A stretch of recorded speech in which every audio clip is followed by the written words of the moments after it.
How's it going? How's it going, everybody? How are we doing today? Let's bring this down a bit. Heartless Angel, how are you doing?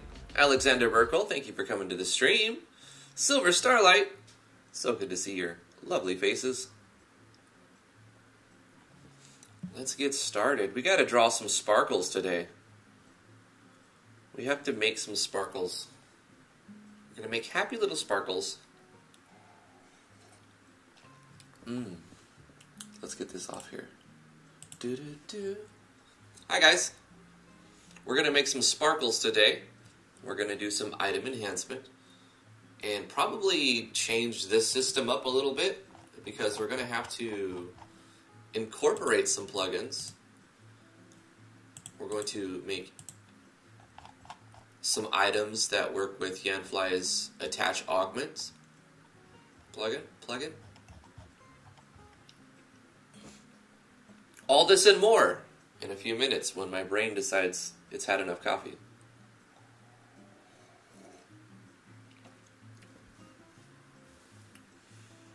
Kokshki, how are you doing? Hope you're having a good time.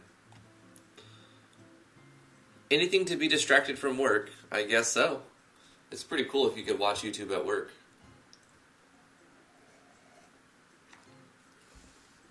I think a lot of jobs have downtime, where like it's kind of accepted. But not all of them. Definitely not all of them.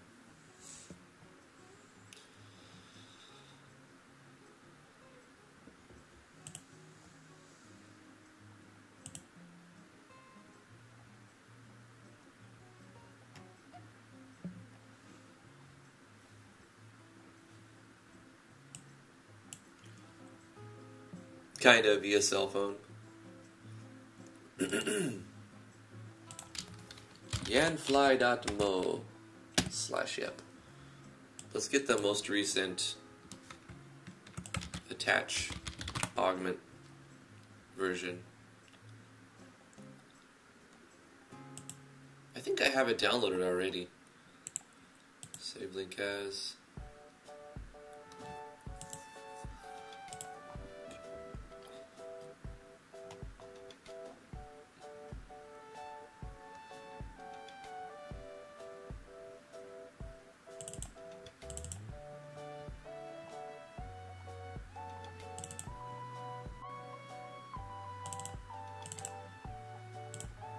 I do. It's okay. Now we know we have the most up-to-date version. Silver says, hey Drifty, I've got a question about plugins.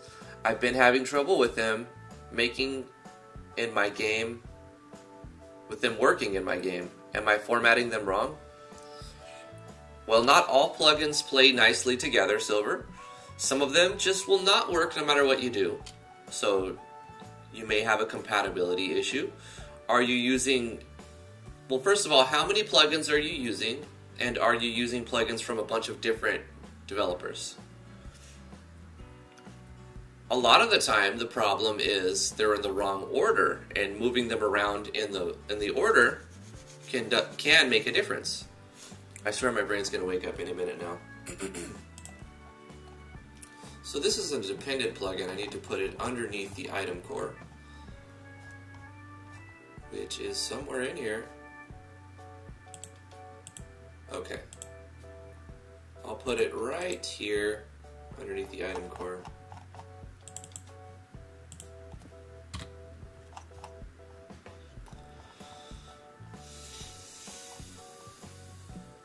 Attach augments.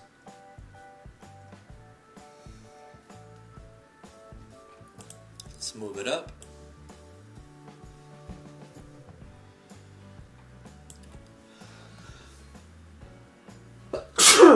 Oh my gosh. Excuse me. Sorry. Alright. Let's change our default names.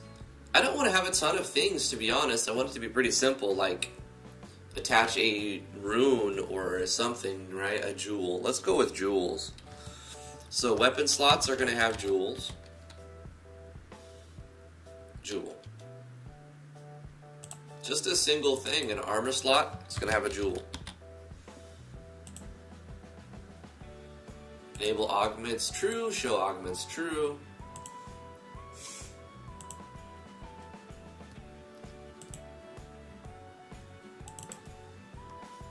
Text used to remove augments from the game. Icon this, and can we see the icon? Oh, it's so cool. 1.5 to 1. I think it was the 1.5 version added so many nice features. It might have been before that, but anyway, the ability to see the icon viewer from here, love it. It's great. 10 out of 10. Would update again.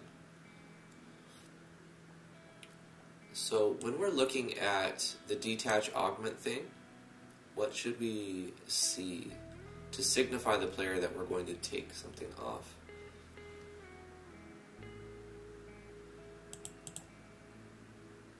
That is a... Okay, so it puts in the number, right? We can say remove jewel. Highlight this and go to icon set viewer, and it'll replace 16, I hope, with something like a jewel. Let's find a jewel.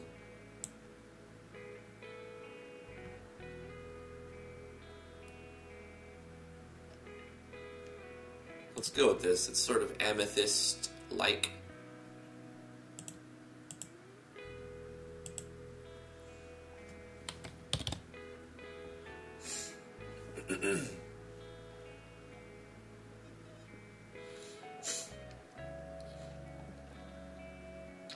I'm using Yanfly's crafting item and menu. I'm also using the default plugin pack that came with the game bundle, says Silver. Okay, so it sounds like just an issue with organizing the plugins in the playlist, in your plugin list, plugin manager. Try moving them around. A surefire way to put them in the right order is to put them in the order that you see them, as if you were looking down the list in Yanfly's website.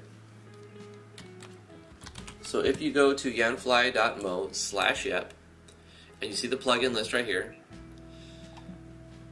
I mean, it can be time consuming if you have no idea what order they go in, but obviously the core engine will go first, and you put them in the same order that they appear here for the most part. You'll have all of these, and then you'll put your battle plugins. And then if you have if you're using anything from the battle engine, you'll make sure you put the battle engine core, and then anything after that. A way to tell if the plugin depends on another plugin is it'll have an X in front of its name. Like say we take the STB, the standard turn battle. When we go to save it, I can see in the bottom it says yep_X_ battle system STB. So I know that this is going to require another plugin because it has an X in front of it. So that means it's a dependent plugin. So if I just wanted the STB and I just wanted to add this battle system, I would have to add something else. It's a battle engine core. Right, so I'd go to the top of this section and put this one in. And this one's got to be above it. So there's some simple rules like that, you know, like, because you'll reference things inside this plugin that only exist inside this plugin. So it will not know it will say undefined and probably not load right if you're missing its dependent plugins. So you go throughout that. And then underneath the battle stuff, you'll have, I think it's equip plugins. You have target cores, all that stuff, items. So then you have your items, and then all of the yep_X plugins for the items. Then after that, you have your skills, and then you have your equipped. You have status menu ones, and then you have your gameplay/utility plugins, right? When you put them in that order, then you have movement and utility plugins. Quest, options, eventing. Just place them in that order. Utility at the end. Man, Yanfly has a ton of plugins. Oh my gosh.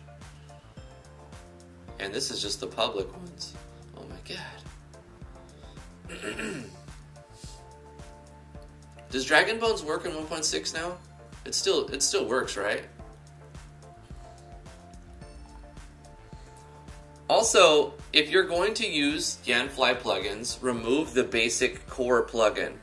The one that sets the game's resolution and everything, the one that comes in the default project. Remove that out because the core engine does the same thing, so you may be redefining and aliasing the same functions multiple times when you don't actually have to.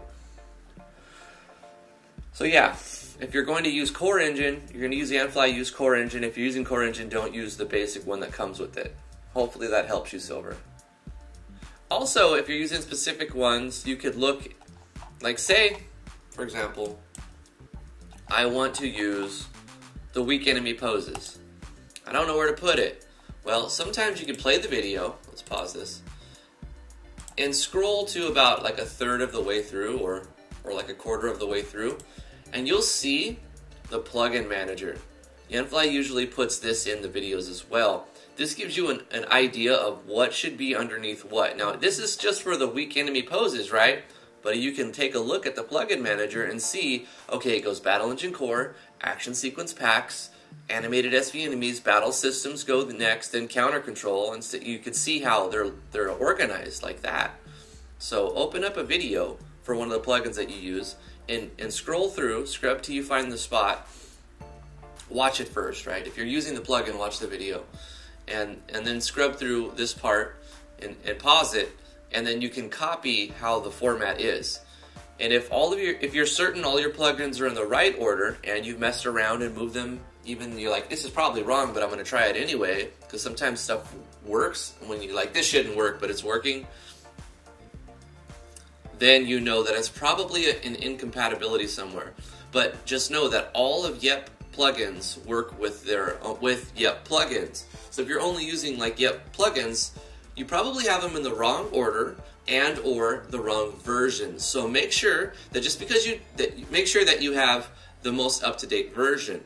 Because just because you have downloaded a plugin, maybe you downloaded it last month, maybe you downloaded it last year, maybe you're using a very old version of the plugin and it needs to be updated. So go throughout your plugin list and re-download all of the new plugins, all of the same plugins, but the new versions of those plugins. How do you tell what version of plugin you're using? Well, it's actually very hard to tell unless the plugin dev, puts in some sort of versioning system, which luckily Yanfly does. So you would go to your plugin manager here, and you see right at the beginning of the description, you have version 1.31 for the core engine, and when you update them, this will update as well. All you have to do is open up the parameters a single time. So say we put in a plugin from an older version, and then we updated it we updated the skill core or something, and it'll say version 1.12 or something. And then I just re-downloaded the version 1.13, the newest version, into the folder, and it still shows 1.12 what gives. Just double click it, and it will automatically update and refresh the plugin manager, so that now it'll say version 1.13. It will read the newest version, but it will kind of like still show the previous version. So just go through and make sure you have all your versions. So once we've dealt with incompatibilities, then we've dealt with plugin order, then we've dealt with plugin versioning. Also take a look at your engine's version, because there's two things, right? You have your project version number, and you have your engine version number. They're two separate things. Just because you update your engine on Steam or even the standalone does not mean your project automatically gets updated. So you have to go in and copy the library files into your project. Make sure you back up before you do any of this stuff, because you could break your project for sure. But you may have incompatibilities with new plugins if you're using a very old version of the code. Even if your engine is up to date, you're using 1.6 point whatever engine, your project can still be 1.4. And if you're not using the huge changes from 1.5, and you're using plugins that are looking for those changes, you're going to have incompatibility issues. So look up, if you need help, let me know. I can go over it. But now we've covered all the basics, right? We've covered incompatibilities between different devs and plugins structure. We've looked at the organization of your plugin manager. We've looked at the versioning of your plugins in the plugin manager. And we've talked about the versioning of your project versus the version of your engine. So if you can get those 4 things straight, most likely you're going to have no issue with getting your project to run and plugins to load correctly. If you have any more problems, let me know. Because sometimes it's just something else. Like, you can brick your project a little bit if you are like referencing some lunatic code that doesn't have anything defined, and it'll work perfect until that code is referenced, and then it'll be like, hey, I don't know what var 773 or var special skill is. You know, you can't name your vars numbers like that, but whatever.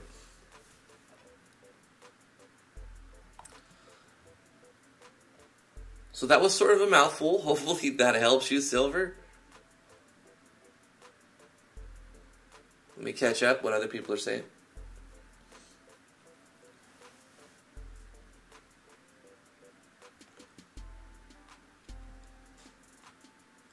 Coax K, I kind of went over that, how to find out what plugin belongs where.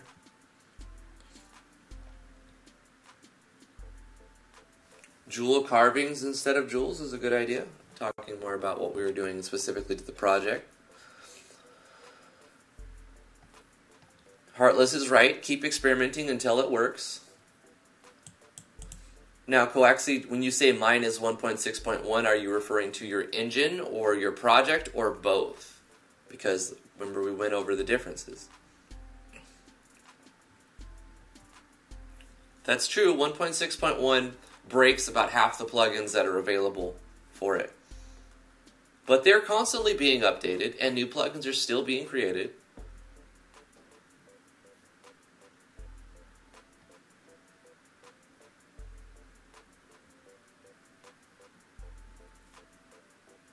Vapor, welcome to the stream. I'm glad you can catch it. Thanks for coming.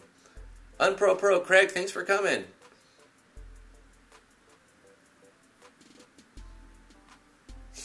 Pizza, it's good to see you. Good luck, Silver. I hope you figure that out.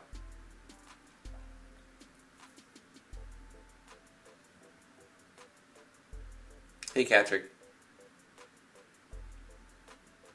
Sugar Zuzu, welcome to the stream. Glad to have you. Charles the Nico, it's good to see your face, my dude. My dude, my gal, my dude. Good Daisy. I can see the typo. The S is really close to the A, ain't it?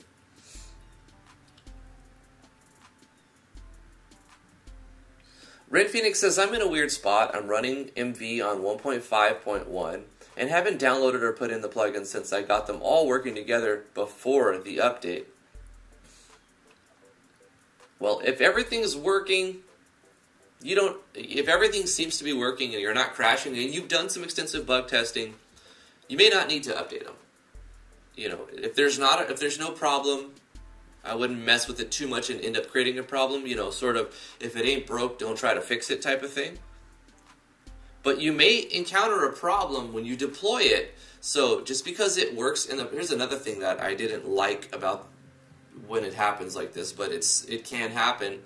Your test plays run smooth. Everything works perfect. Then you go to deploy your project, and all of a sudden it doesn't even load. So that can happen as well. So when you have different versioned plugins to your library files, and anyway, what I'm trying to say is, if your plugins don't match up correctly, but it still seems to be working right, make sure you do some extensive beta testing. Like, deploy the project, you know, make the executable, run it instead of just test playing it, because you may encounter problems even after you are done doing all the test play stuff. Before you send your project to anybody, you deploy it, you put it in a zip file even to go the next step, and then you look at that zip file that you're about to send, and you extract that zip file on your hard drive in a separate folder, and run the game from that folder that came from the zip file that you compressed, and that archive, and then see how the game runs using the file you're about to send everybody, not your in-game test project, because you may encounter different problems after you've deployed it, zipped it, and unzipped it and played it.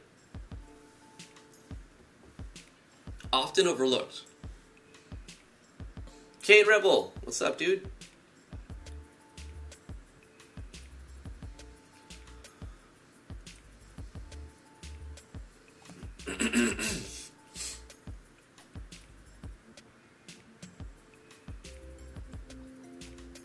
Heartless says, I always test the true game because the deployed version always has hidden bugs. That's true.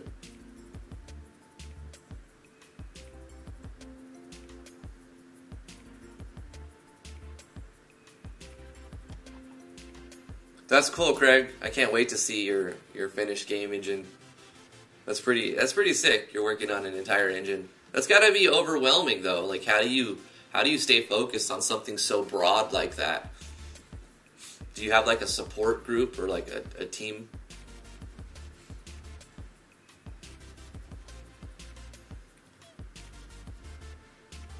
Nightmare 505? I don't think that's on my end, but I feel your pain, man. I feel your pain. How do you stay focused? I don't. Right. You found the bug in the item crafting system. Alright, so you got it, Silver. Good job. I knew you could do it. Alright. I got a little derailed, but I think that's important information that needs to be repeated sometimes. Going back into what I'm working on in this project, I'm trying to incorporate a plugin myself, another plugin, the Attach Augment plugin from Yanfly using the this item core. So we just added the Attach Augment plugin, and we've renamed we're not going to have a ton of things, we're just going to have one thing that we socket to keep it a little bit narrow. We don't want it too broad. We'll make one set of items that you can put on weapons or armors.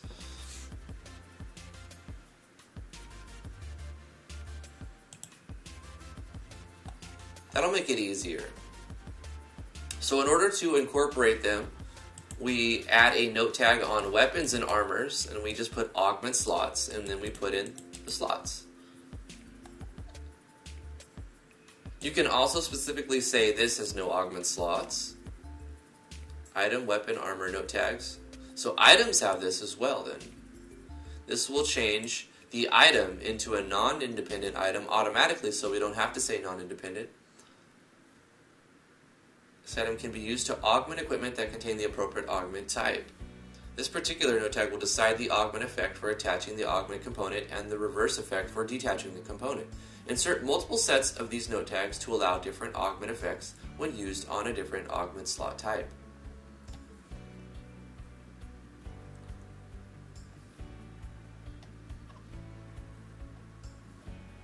So this, when you say augment, and then you put in, we'll use Joule here, and then we put in the effects we want, which will scroll down to find the correct syntax for the actual effects. This will automatically attach and detach the code accordingly. So this is the easy way to do it. If you want to specifically have something happen when you attach it, you can use this, but you also have to reverse that on the detach, because example, if you use augment attach, give strength, but you don't take away strength on the detach, the player can take and put on the gem over and over and over and permanently buff their strength or whatever.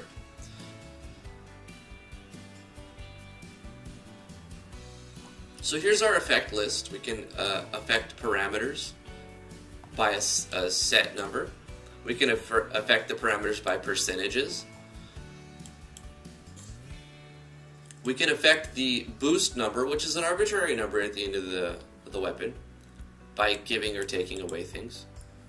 We can adjust the price as it gets boosted and augmented more. We can make it so that once you put a jewel on a weapon or an armor, it cannot be taken off, so we can do that for specific things. I don't know if we'll do that. I like to give the player the option to switch stuff up. We can add attack elements and remove attack elements. This is cool. So if you want the player's physical attacks to Or like, say, your sword, you can attach like a flame jewel, and now it makes them attack with fire. That's really, really cool. You can add states like a poison jewel, and now then when they attack, they have a chance to add poison. So the percentage will be the amount of attack state.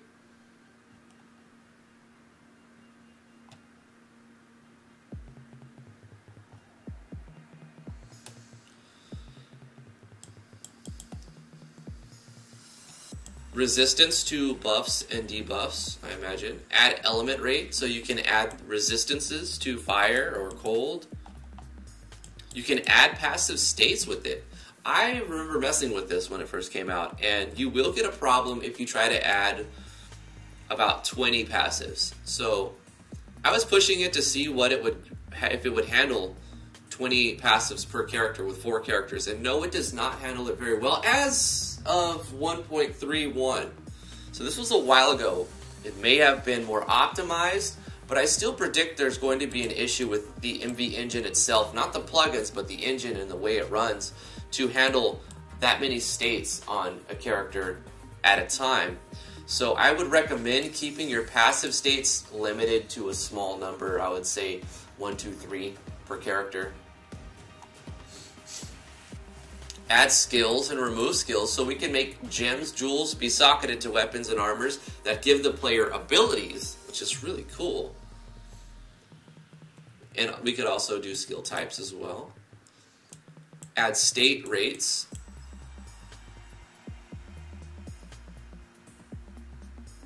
To change your resistance to poison and whatnot. And you could make it completely resist. If you add state resist, it'll make it completely immune. Like Jewel of the Viper, you were just completely immune to poison, right? We could say add state. We'd use add state resist for that. Change the base name. We could have a jewel change the name of the item if we want to. We can change the icon of the item as well. Change the picture's hue. This is an interesting one. So we don't actually have to change the icon set. It just recolors it. I might use this because it's just so... it's interesting. Way to change it up. It doesn't require a lot of work to get different icons, it seems, so... we don't actually have to make the icons. It'll just change the hue. Change picture image. Okay. Change the prefix.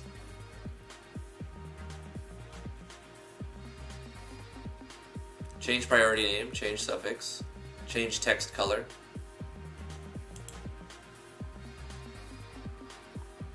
And we can use lunatic mode. Augment, attach, eval, and then we would put jewel here. We can change the price like this, parameters, that, and any other type of code we want to push to attaching and detaching, which really makes this a pretty in-depth system. When you think about it, what you can basically call code to happen when you put a jewel on your weapon and armor, and call code to happen in the reverse order if you take it off. So you can do a whole lot with this plugin. I'm going to encounter one problem with the system we made yesterday. What happens if we attach a jewel to a weapon and then we try to craft with it? Well, maybe we can't attach a jewel to non-independent items. Players can attach and detach augments to independent equipment. But if we are using this enhanced system, we have a fundamental issue, because we can't have it be consumed as an item, like as a selectable item, if it's not independent, and we can't have it enchantable, or we can't have it augmentable, attach augment plugin, if it isn't dependent, or if it, do I have that right? If it's independent, then I can put jewels on it. But if it's not independent, I can have it upgradable. So I'm stuck in the situation to where I have to decide what system I want to use. The one we crafted yesterday, or the one with more functionality. Obviously the one with more functionality, the plugin, is going to be better, but it'll be less custom. We have a third option. We could, welcome back, Crick. RPG Time! Oh my god, what's up? Thank you for coming to the stream. It's good to see you. The third option is we create multiple weapons. We make weapons that are not their, like, penultimate weapons. We make lesser strength weapons that are customizable for certain situations. So we could do that as well. We could make weapons down here. Or we could put them anywhere, really.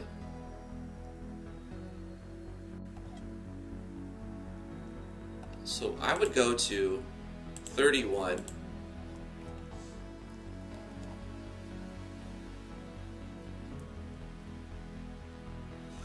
So I would have to differentiate the other weapons. Like, I think if I wanted to use both, I would have to make independent weapons. So I would not include this in there.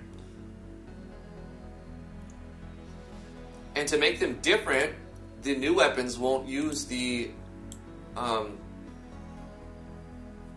Weapon Unleash, right? They won't use Weapon Unleash. Instead, they'll use Attach Augments. The player will have to decide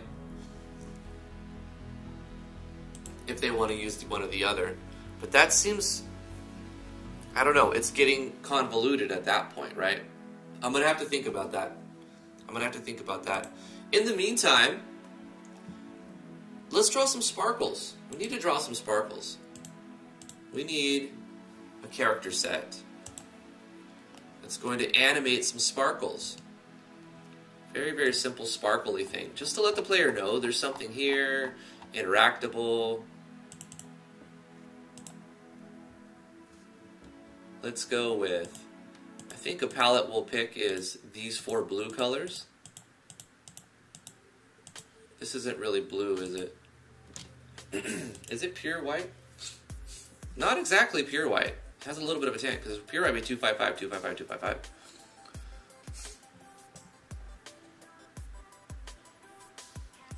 How about combining the aspects of both?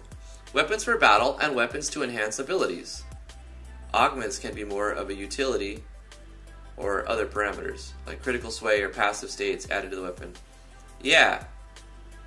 Veritrax, Cajun 1. I'm doing well.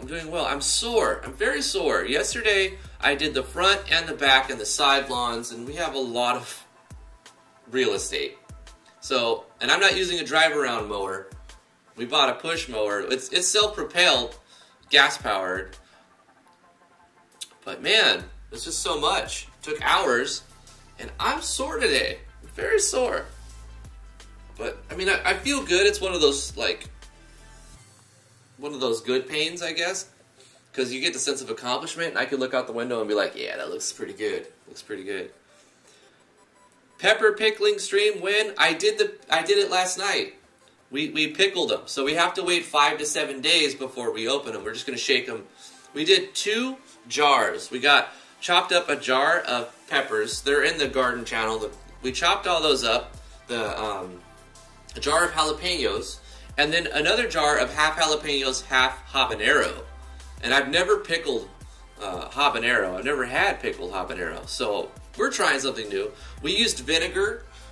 We used 4 cups of vinegar. We used mason jars like that. 4 cups of vinegar. We used 2 tablespoons of salt and 4 tablespoons of sugar for all that. We brought it to a boil very quickly, or like as soon as it got to a boil, we put in the peppers, and then we let it boil for like 5 seconds, and we took it off the heat, because boiling vinegar, whoa, there's some fumes right there. So after 5 seconds, you just blanch them, and then you take them off the heat, and then you put them in the mason jar, and you close them up.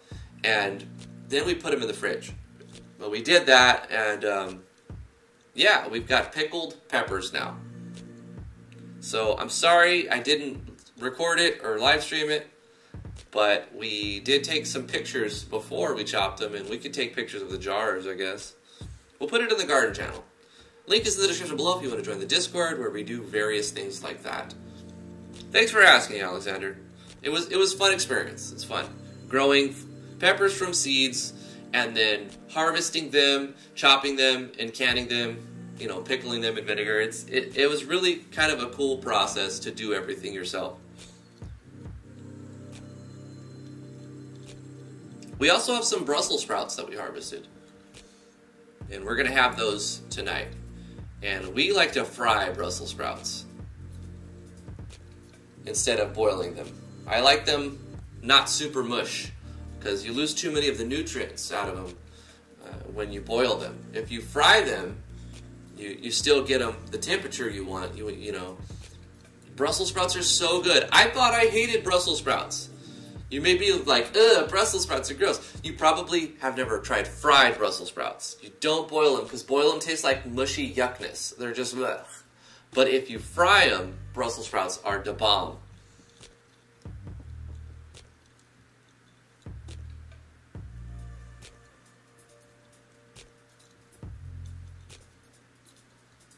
Oh yeah, it was making us cough, and it was only boiling for like less than a minute. Like, it started boiling, and we're like, okay, we got to put the peppers in. And we were starting to put the peppers in, and we're like, oh, oh, oh, oh. We were coughing up a storm, putting in the, and then, so we just blanched them for like 5-10 seconds, and we're like, okay, off the heat, boom, put them in the can, put them in the mason jar. Yep, we learned the hard way that vinegar is strong, especially when you're boiling it. Anyway, let's make some sparkles now. I need to get some sparkles done. I don't know what I'm doing. Let's just try to figure it out together. Let's do a line tool. Let's lock our proportions and just go like something like this.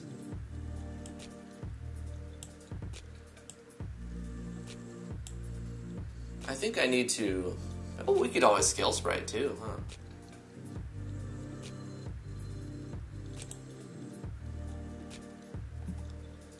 Let's add a new layer, and then on this layer, we'll go like this, and we can erase a little bit.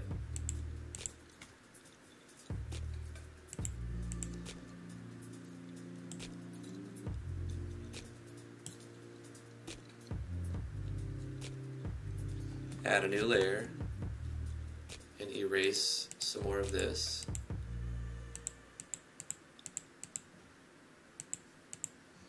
And add this color in.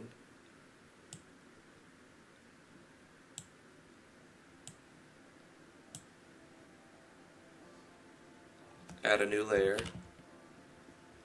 Erase this.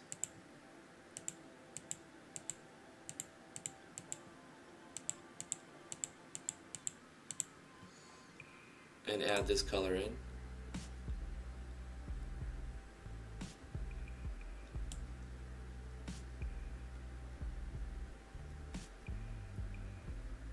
No, that doesn't look too great. Okay, we'll do another angle like this.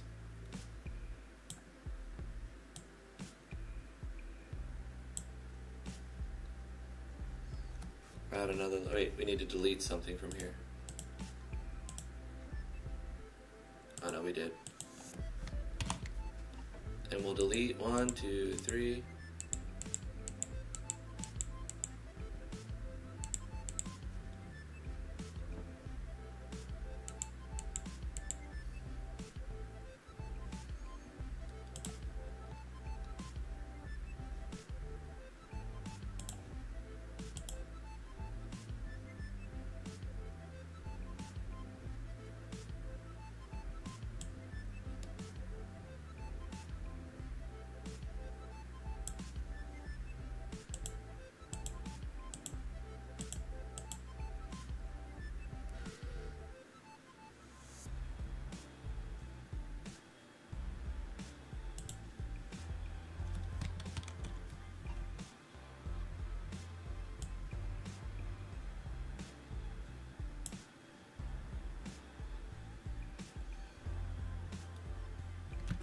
We're only going to have 4 frames, aren't we? Yeah. No, 3 frames. So this will just be different kinds of ones. We might as well go 12 and then just see how they look when we finish them. This is a very trial and error method.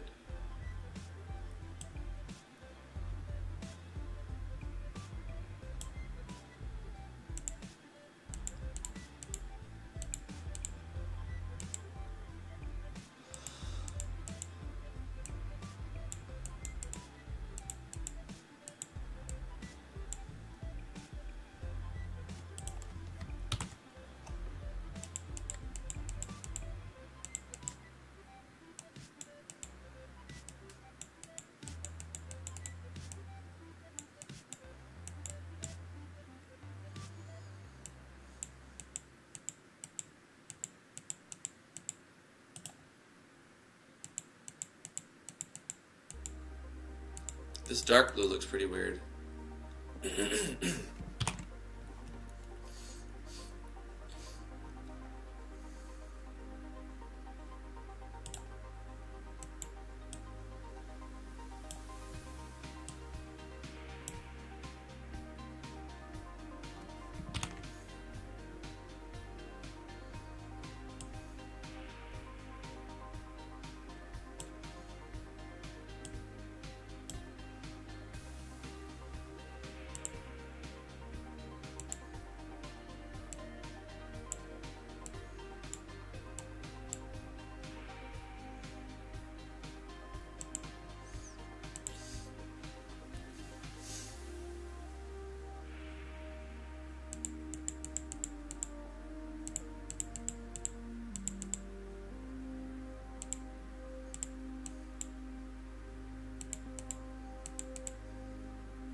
At the end, it'll be very bright.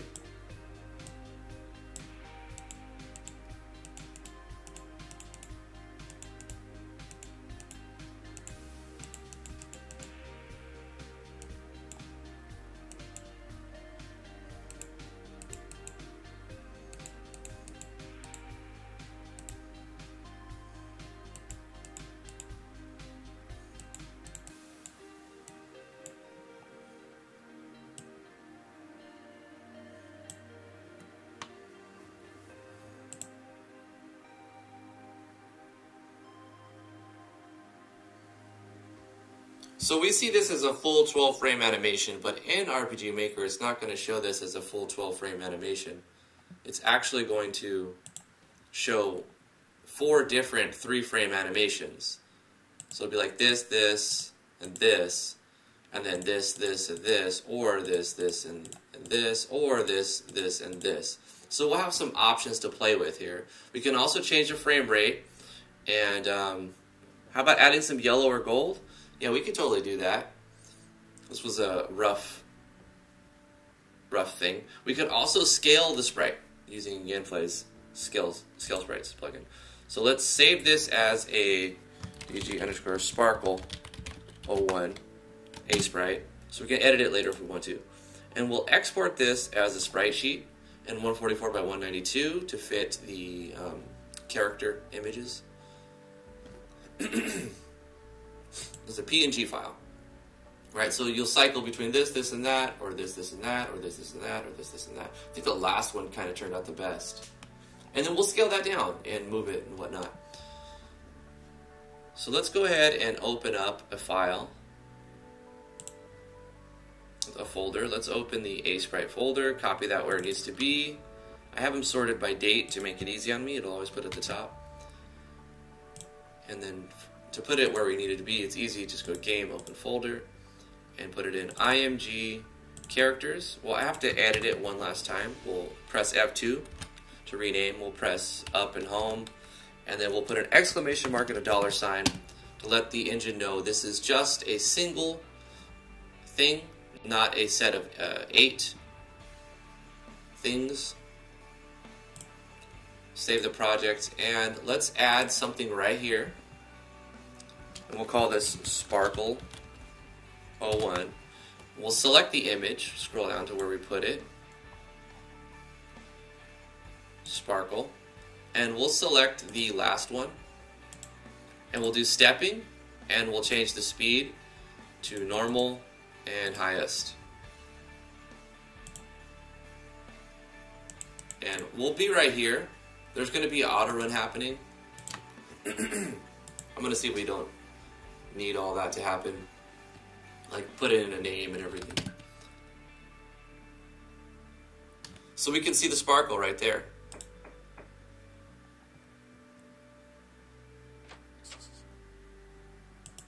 La-di-da.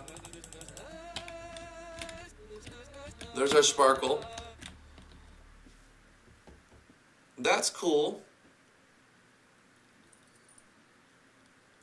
but it's too big, right? And it's not in the right spot.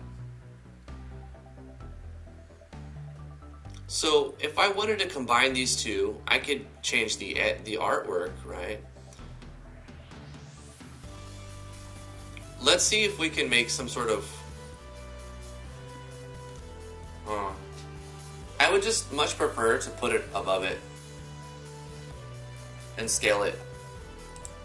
So if we wanted to scale this down, I think there's a plugin Yanfly made, the scale off sprite or some or offset, scale sprite offset or sprite offset. I forget. But anyway, let's go to the folder and use the scale sprite plugin. So we can copy this and we'll paste it again, but this time we're going to call it, we're going to use a kind of like naming note tag, and we're going to give it a smaller size. We're going to go 8 by 8. So we're going to scrunch this sparkle into 8 by 8 pixels. It's currently 48 by 48. So we're really going to reduce this quite a bit. I don't know if it's going to look right, but we're going to see what happens when we do that. Also, we'll need to offset it a little bit, so I may need to put in another plugin to move it up. Yeah, this is music from YouTube's copyright-free selection. So we're going to select the updated one, the 8 by 8 one. You can see in the engine it's using the same file. It's just when you have this note tag, the plugin is resizing it for us. Let me know if the music's too loud or too quiet.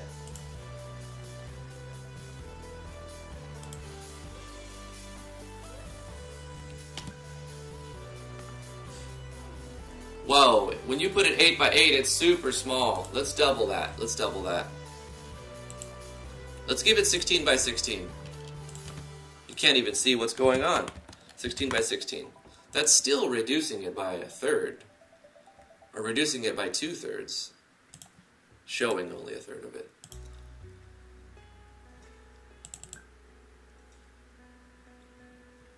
What's happening? What did I do? Oh, because I changed the name, so it doesn't know what to look for. Let's go back and find the new name. 16 by 16.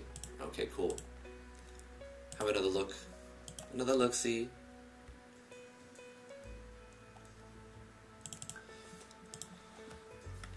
Hey, I kind of like that. It's not too big.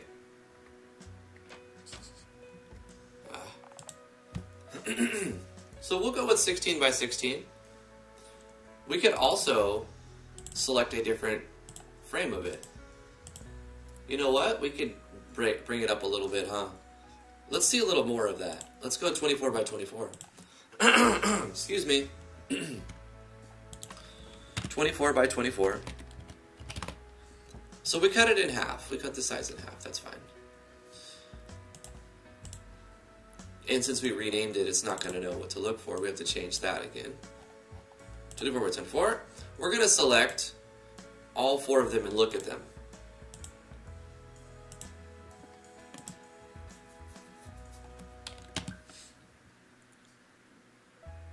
Kind of looks like a spider web, really. Looks kind of weird. But there's a lot going on when you squish it like that. Let's change the one it's using to this one.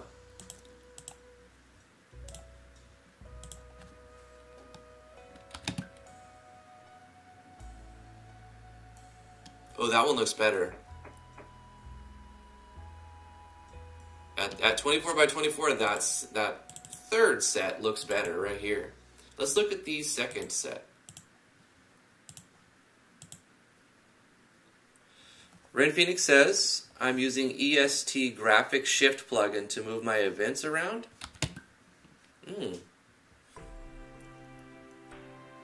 That one looks okay too, but the 3rd one looks a little better, I think. Let's look at the 1st set.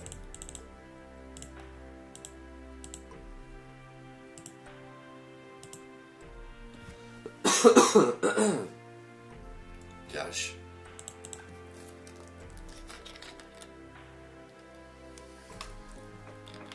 Now that one looks a little wonky. Not gonna lie, the first one looks weird. I like the third one though, I really do. Let's look at the third one last time. I think I'm gonna settle on the third variation we made at half size, 24 by 24. Welcome back. That one's cool. I'm gonna go with that one. Now we just need to shift it up. Cool, that's gonna work for us, guys. We drew the sparkles. Let's go to Gadfly.mo and find the plugin we need. This is what do we call it? A sprite? Something, maybe sprite? Type in sprite. Yeah, event sprite offset. Let's do this. Oh, this page cannot be found. Does the event sprite offset no longer work?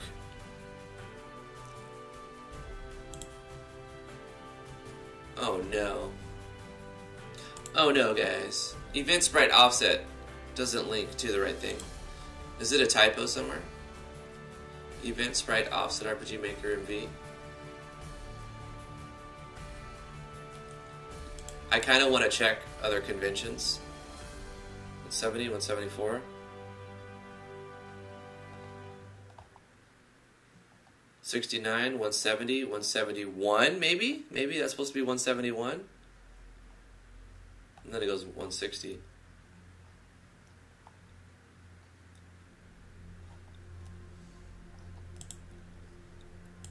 See, if you're typing really quickly, maybe it's supposed to be the 171th.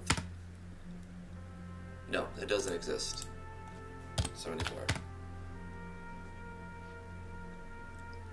Does not exist. Okay.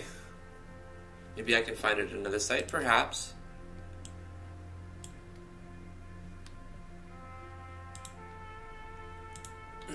Let's get the name of it. Event Sprite Offset, and just run a Google search. Event Sprite Offset download. I should probably put in RPG Maker and B Ganfly, so we know specifically.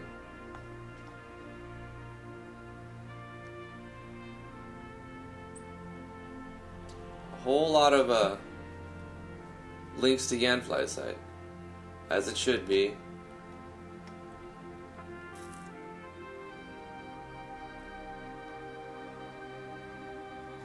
I don't know.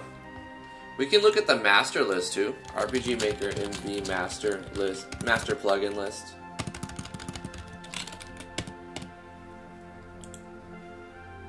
Which is this one over here.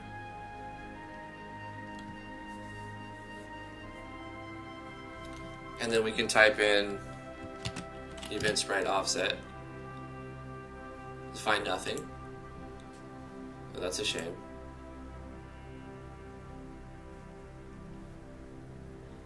Okay, well, let's see if we can do this without a plugin.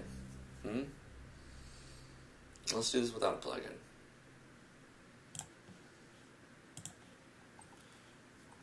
We can draw it as a doodad, but it'll just be a static image, right?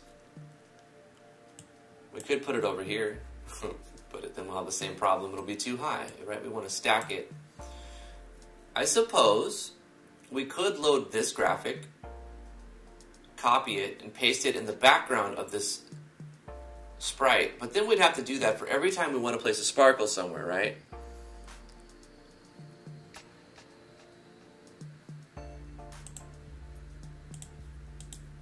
I'm going to find a workaround for this using Photoshop right now. But I'm going to use this as my, what is it called? My trial to see if it's time efficient or not, or if it's worth doing things like this or not. In all reality, how long will it take?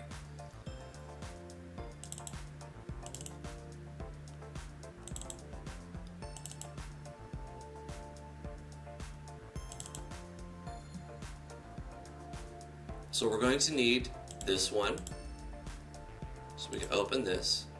We're also going to need the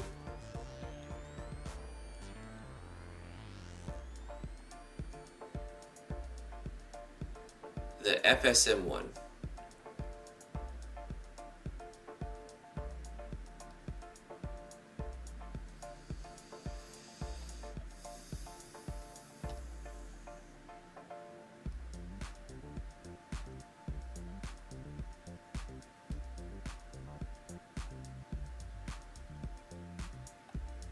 Maybe we sort by, oh, it's right there. We did sort by date. I'm like, I don't see it because I sorted it by date and it's right at the top. You doofus. Okay. So we're going to take this.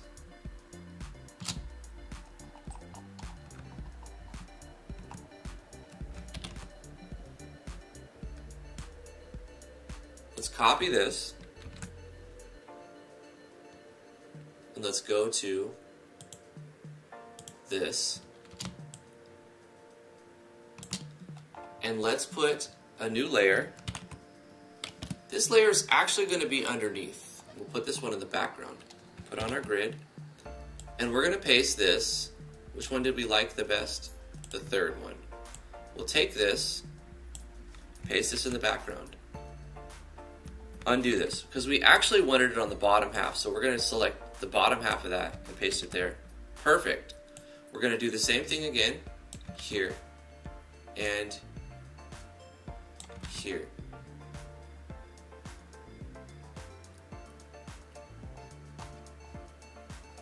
We're going to save this as a different name, a PNG, and we'll call this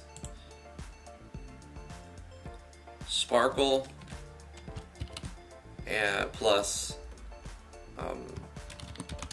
Sparkle runes. Got them. Now we can get rid of this, change the image here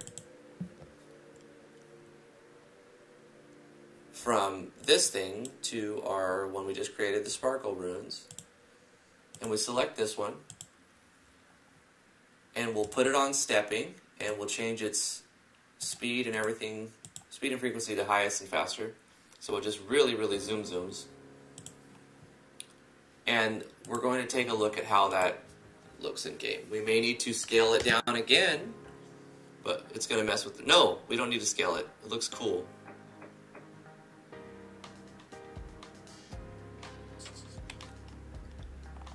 You know what we need to do? Since we're not scaling it, we may want to pick a different sparkle. So since we have this open anyway, we still have this in our task, what do you call it? Clipboard, and paste the same thing.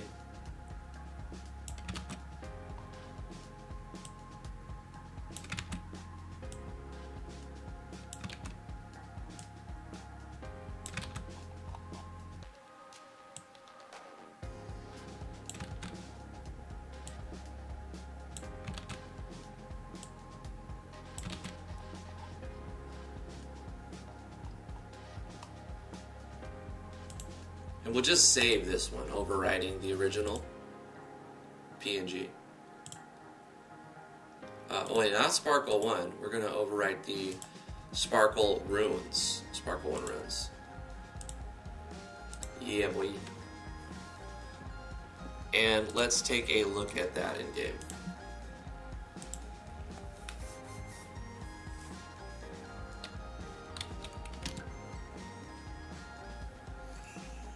Oh yeah, we should have paid attention to the date, huh? 11/23, it's a not yet released plugin. So I'm already trying to use a plugin that is not officially released. That would make sense why we can't get it. So I have to run to the restroom real quick, and I'll be right back. Please don't go anywhere, guys. I love you very much. I'm going to bring the microphone down a little bit.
All right.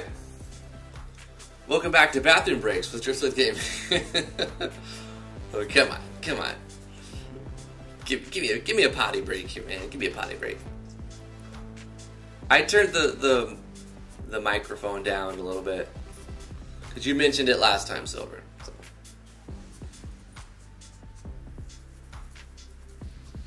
You remember that the Event Sprite Offset plugin critically messed something up in your game, Boro? Really? Is that why it's on the not released thing?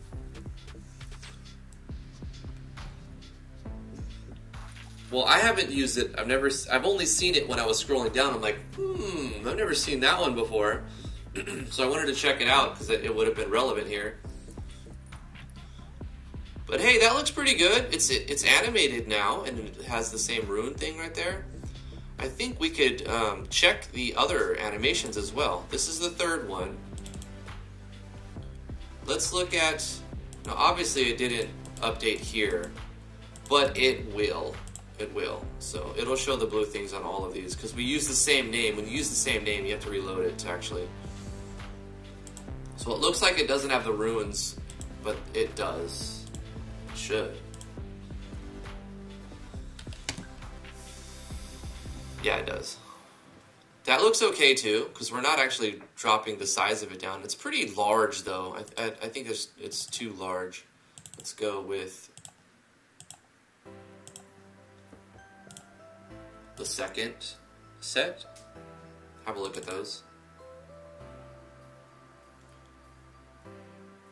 The second set doesn't animate enough. It looks like the centers don't move. It looks not great. The second set is not great, to be honest. The third set looks fantastic. Let's look at the fourth one, though. So, I'm still pretty much set on the third set of animations as my favorite. This one stands out a lot, and it's got a lot of lines, but it's like dit-dit-dit-dit-dit-dit instead of like animating fully. It kind of looks like it's jumping backward. I don't know. So what can you do with 3 frames, really? You don't get a lot of animation with 3 frames. But I like the third set that we got going on. At first I was like, the dark blue doesn't look right, but actually the dark blue looks very nice, and because it's so limited in its usage, it has a contrast.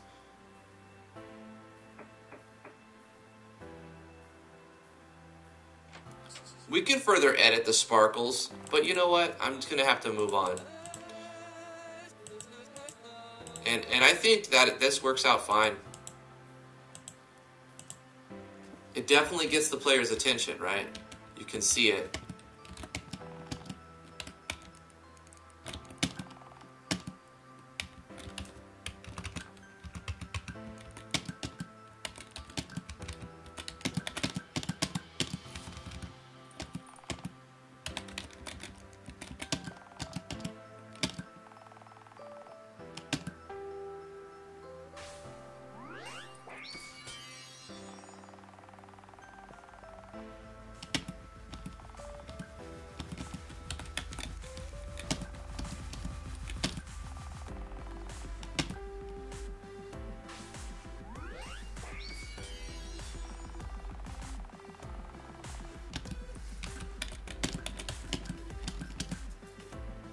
Cool.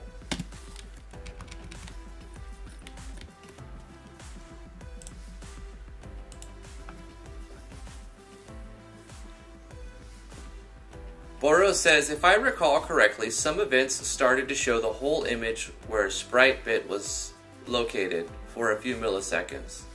It was too noticeable, so I removed it. Playing with the pink rod makes it grow in level, says the Cajun one. That is true if you use an empowering gem on it.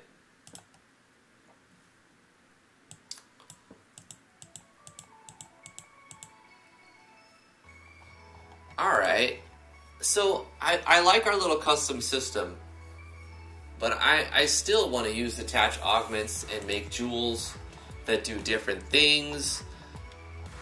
Is it necessary? Maybe not. Maybe not.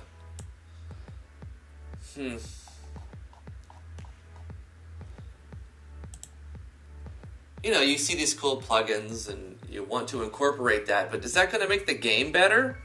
I don't know if it really will, honestly. Like, sometimes you don't need to give the player a million choices and options, but you definitely have to give them some in a good amount.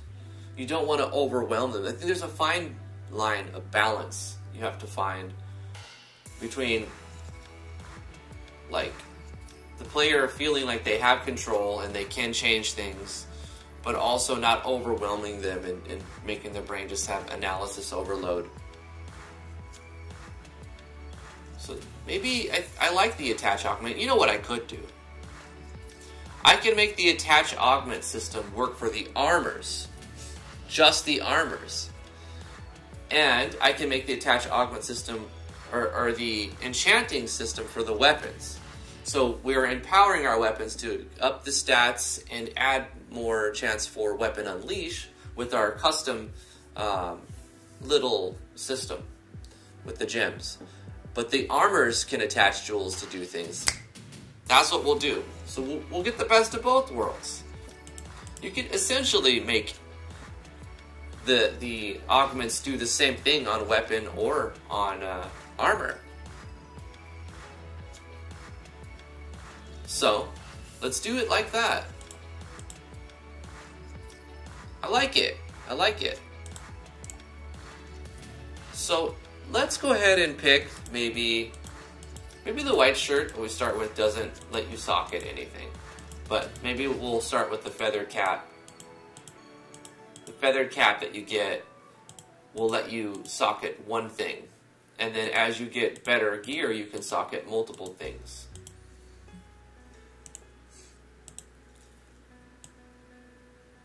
Because our gear is going to be independent items. Except for our weapons, which we have to make not independent so that they can work with the select weapon plugin. Select equip plugin. Welcome back, Alexander.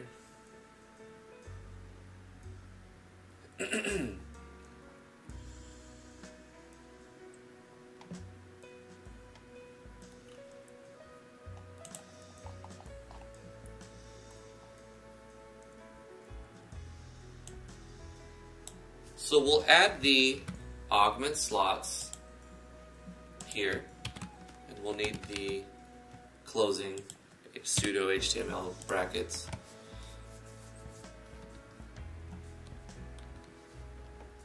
And then we put the syntax here for what we want to happen. Or no, we put what is being a jewel. You put a jewel here. We have to design them though, but we'll say the feathered cap, for instance, can have a jewel socketed into it.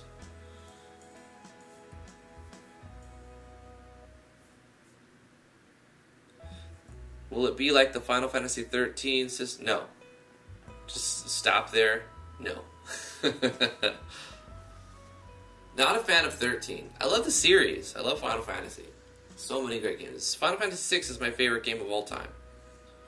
It's just something about the whole package of the sprites and the storyline and the systems. Chrono Trigger is good. I know a lot of people like Chrono Trigger as their favorite, but I think Final Fantasy 6, 3 in the American version, right?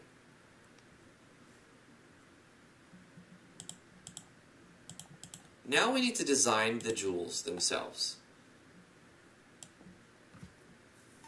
I don't want to make jewels that just give parameters.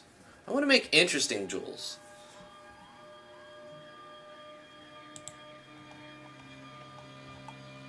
Jewels that give you skills, right? Jewels that change your attack type.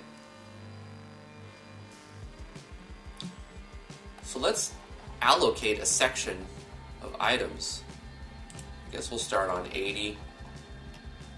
And we'll say we'll have like 20 jewels for now. Cool Soft, aka Autism Boy, how are you doing? Welcome to the stream. Glad you made it. Increase a stat, but reduce another. I've done that before. I don't know if I want to do something like that. Unless it just gives so much that it needs something to balance it.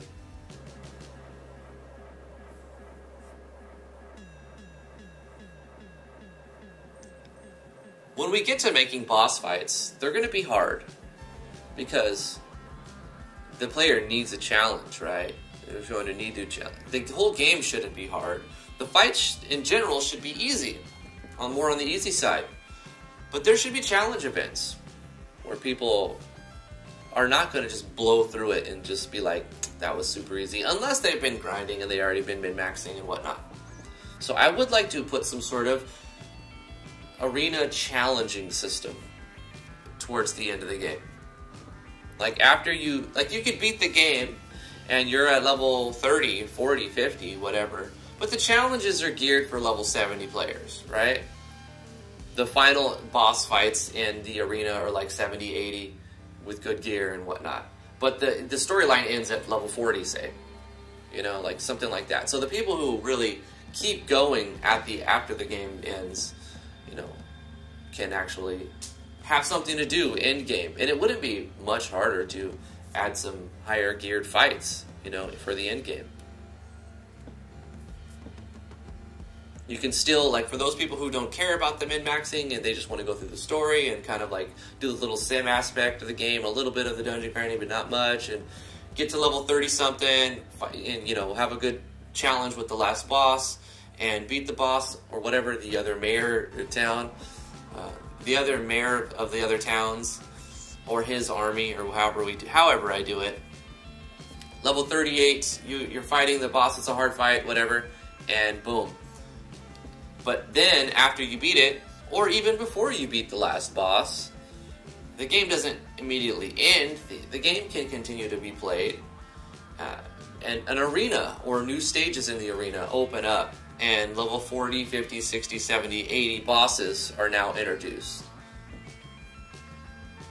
And so you design 5 to 10 more really, really different bosses, different strategies and stuff. It's a good idea. I want to do something like that.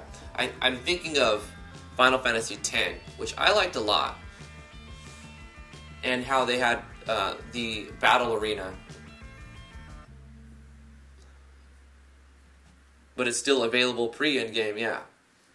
The arena definitely should be available before it's over so the player knows what it is and what to expect, and it's just going to do more of the same but get harder and offer bigger, better rewards towards the end.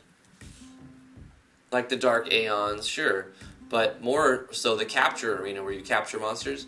I don't think I'll do where you have to capture them, though. I think I'll just make it so that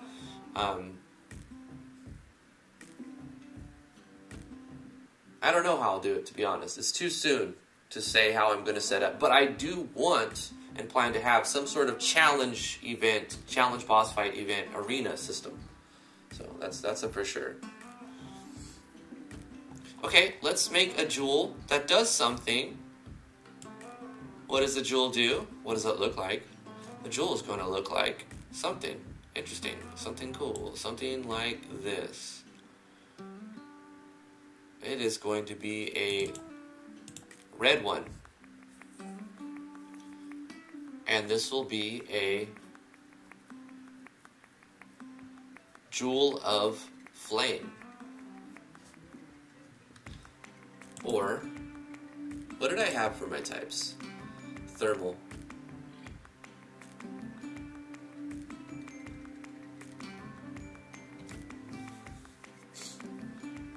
I wonder if I could just use lunatic mode code to assign random values to jewels. I probably could. I wouldn't want to code the whole thing on that note tab, though. I'd want to do something over here.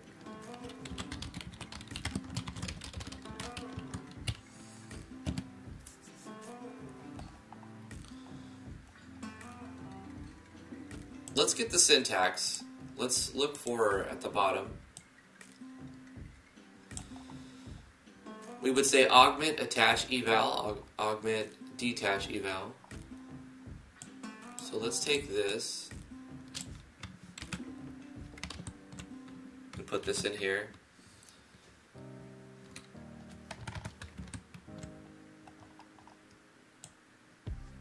And everything in between is handled as evaluations. we would just need to make sure that whatever we add, we subtract from the detach as well. So we can define variables in here, right? And whatnot. So we can say like var r equals math.random int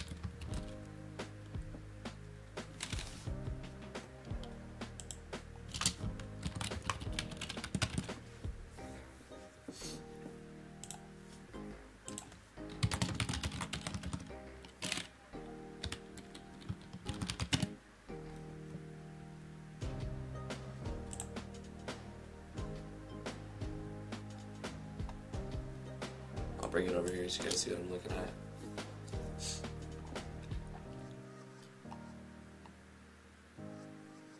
I'm thinking, I'm trying to decide how I want to actually,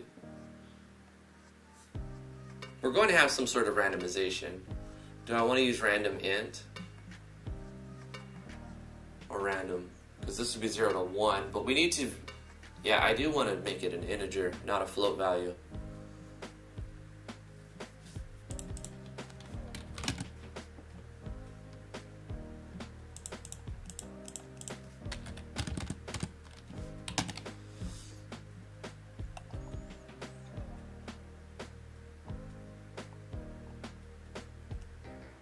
We could round it.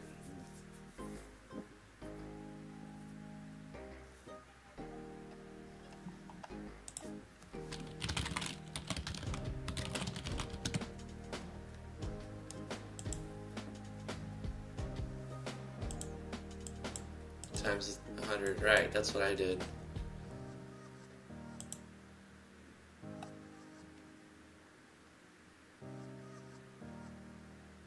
Or just turn it into an integer.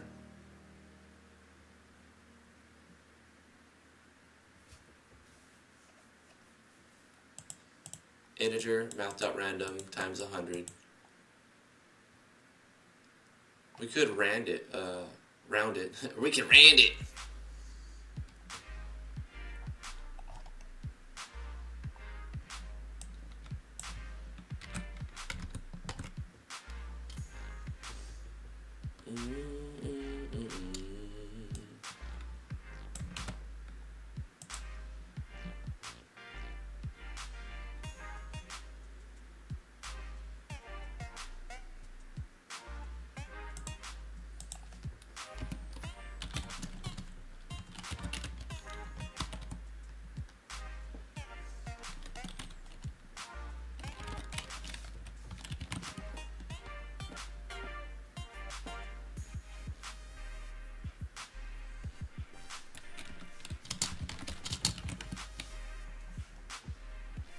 So this gives us control here. We can say if it rolled this number, do this. If it rolled that number, do that. But the problem with this is it would keep, you could just take it off, put it back on until you get what you want. So that's not going to work. Right? You just keep taking it off, put it back on, and you would eventually get the outcome you want. What I want to do is roll the item to drop and the stats not change. So we have to change the rules for what it does by not saying what happens when you attach it, but what happens when it's created. Can we do anything like that, or am I just barking up the wrong tree?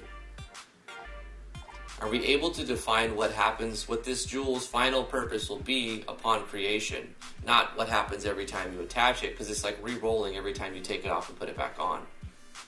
Also, you'd have to store the value into game variables in order to recall that when you detach it. Otherwise, if you say you gain strength here, how does it know how much strength to remove? Are you going to just gain a random number of strength and lose a random number of strength? That won't work, right? So the thing that's going to happen would have to happen upon creation of the jewel, not actually upon attachment of the jewel.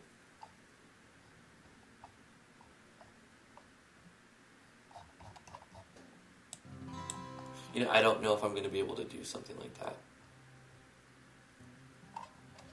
I need to just chill. I need to chill, guys, and do something a little bit more simple. Yep. We're going to do something simple. We're going to just make this give you something easy. We can have it give you a state, and then we'll be able to change what that state does. We can add or remove skills. You know, if we just make the code simple, add a state, as long as we don't have too many passive states, it should be fine. Also, the player will be able to be aware of, if we give the state an icon, what's going on with their character.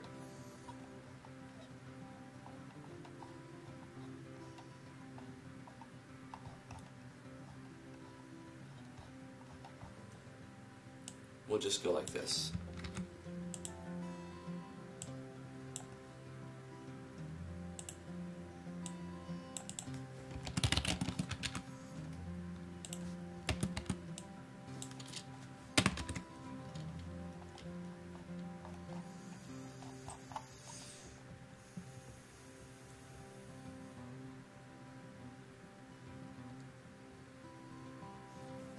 Would it be weird if I renamed the boss as employer? I don't know.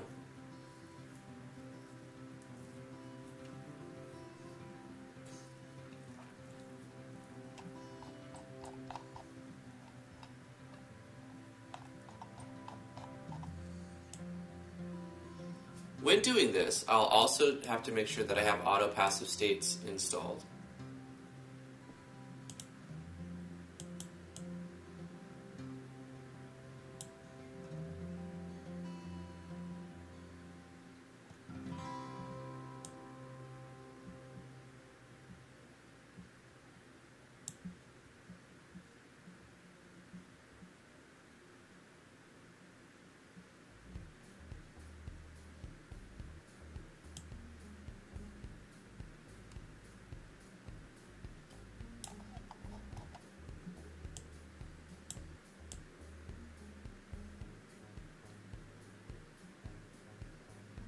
And the reverse effect for detaching.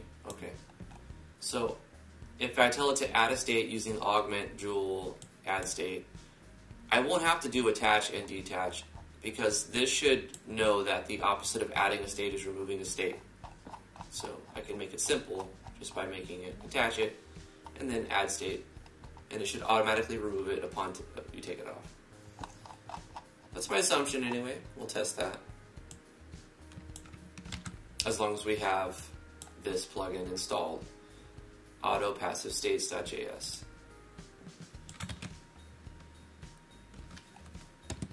Knockout. It'll be the jewel of death. I just want to see if this works. I mean, we obviously have to encapsulate it with this.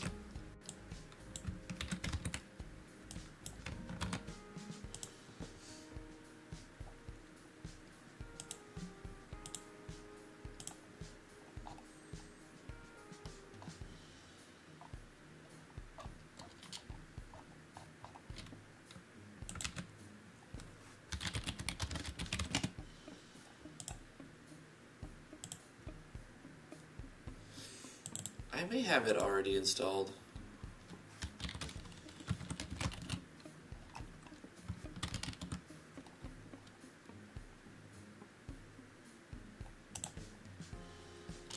But then that leads me to wonder if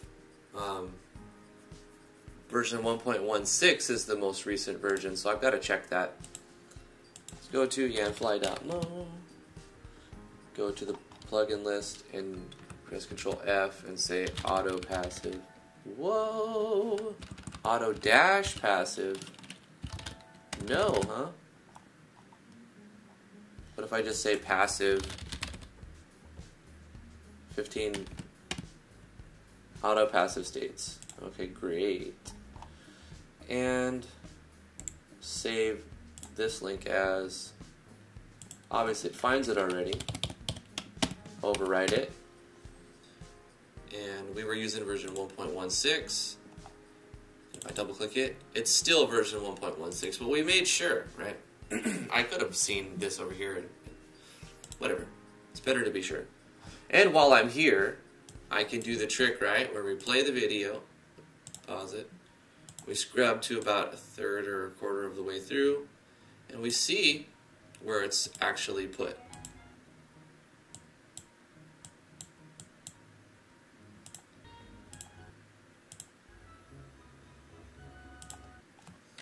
So this was very early on, and it's under Equip Core, I believe.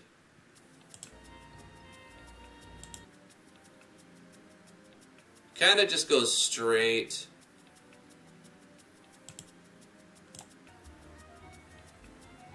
Yep. Probably doesn't matter too much as long as it's under the core engine. Auto passives. So let's put it under the Equip Core.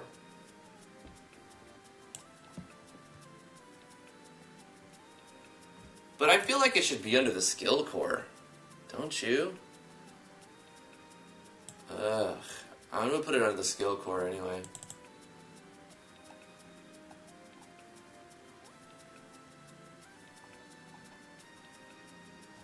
Anyway, we're not going to need to do anything from here. Just needs to be used for this. First of all, this is Attach Augment plugin, and it's going to be referencing code from here. So the Attach Augment plugin needs to be below this.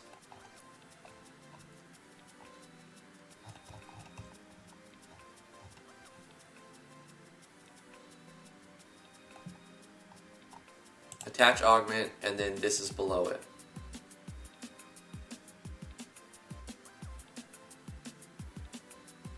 I would think that it needs to be below it. Like attach augment, this should be like right here. So I'm going to put auto passive states under the item core, which is above attach augments. So when I reference it, it's loaded already, but it'll all be loaded anyway, right? And we load the plugin manager at the beginning of the... I'm not sure. It would probably work in both spots, but let's test it anyway. Does any player start with a helmet? No. Let's give this guy the ability to start with a feathered cap so that we can socket a jewel into it. And let's also award that item. Empowering gem. Nope. Jewel of Death.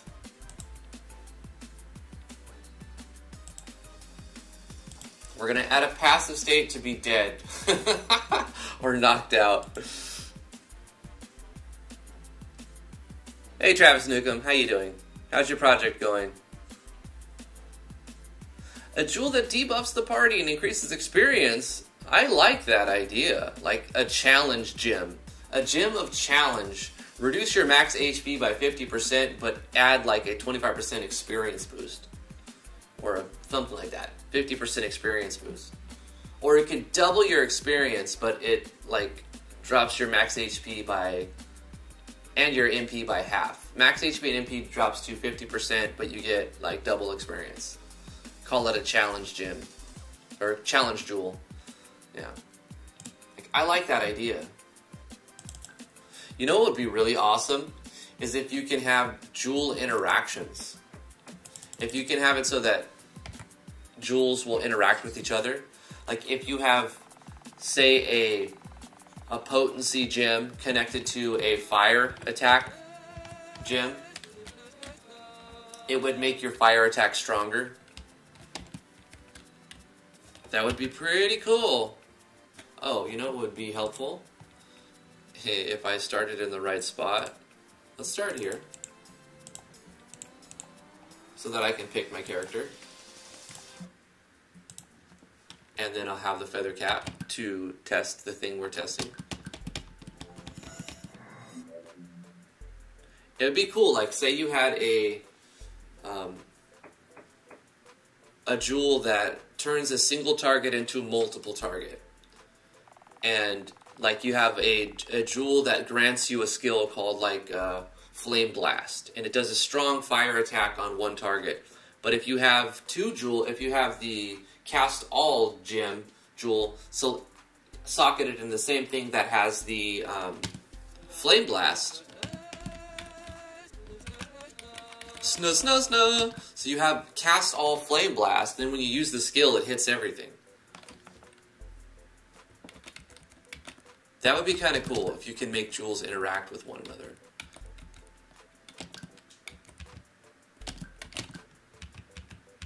So if I go to my items and my armor, and I go to the feathered cap,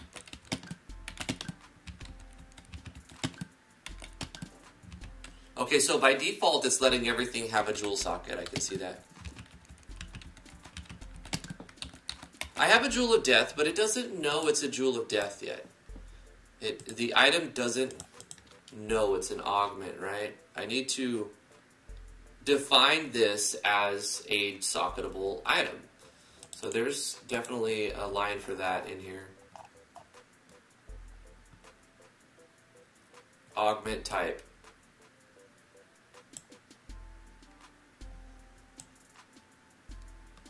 Okay, the problem here is I'm not specifying this as jewel.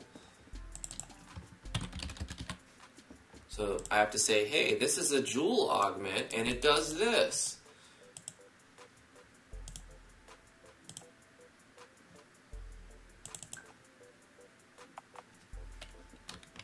You like the old Final Fantasy targeting system?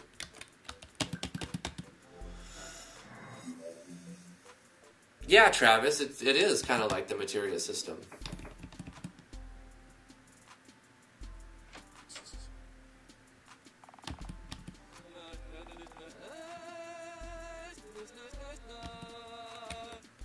Like if you combine fire and wind spells, it creates a fire-wind spell. You could do that kind of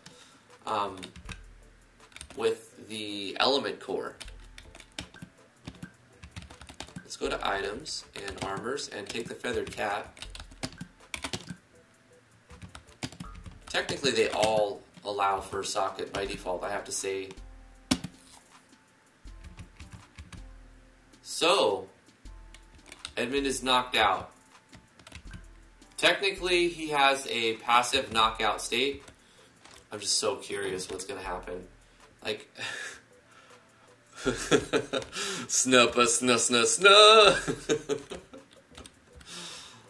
Like, can he die? He's probably vulnerable because he's already knocked out. Oh no, he just falls to the ground. He's got full HP, but he's knocked out with a passive knockout state. Oh, shoot. That's a thing. That's a thing that happens. Okay, so we know that adds something. What do we want this jewel to do? This jewel...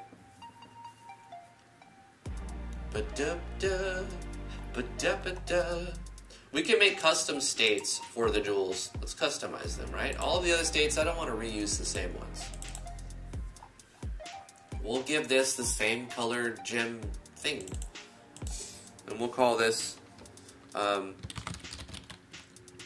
Jewel of Heat.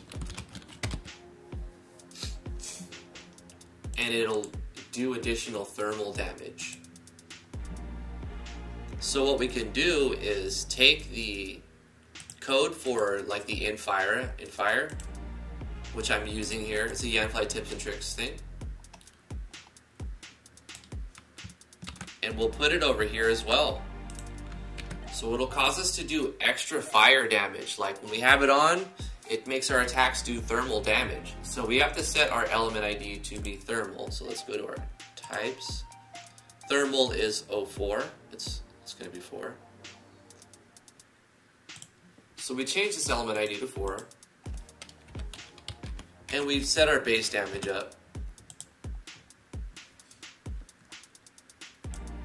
And this takes element ID over here. So, I mean, we could just eliminate that and put the number here, but it makes it clear. Right? It makes it very clear to read that. So we're taking the damage and we're rounding it to the nearest integer upwards. And then we're multiplying it by the element rate of the target times the base damage, which is 50.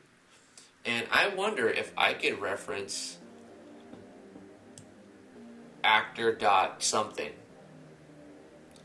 We could have this base damage change based on the characters, right?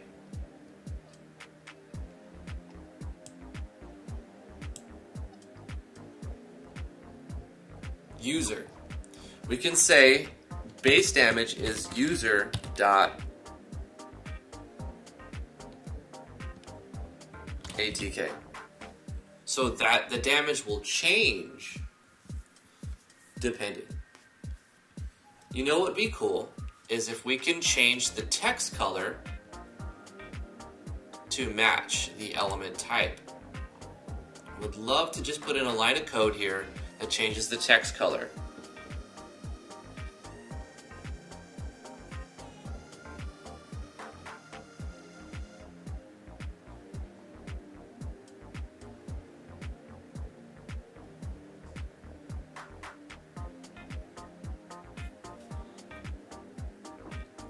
Right, I see where you're going with that. To gear your character to be either more tanky and slow or less tanky and faster, and that makes perfect sense, and it's the right way to think about balancing things. I'm going with adding some custom effects. I want the jewels to be not just change your parameters around a little bit. I want them to be like, this adds fire to your attacks.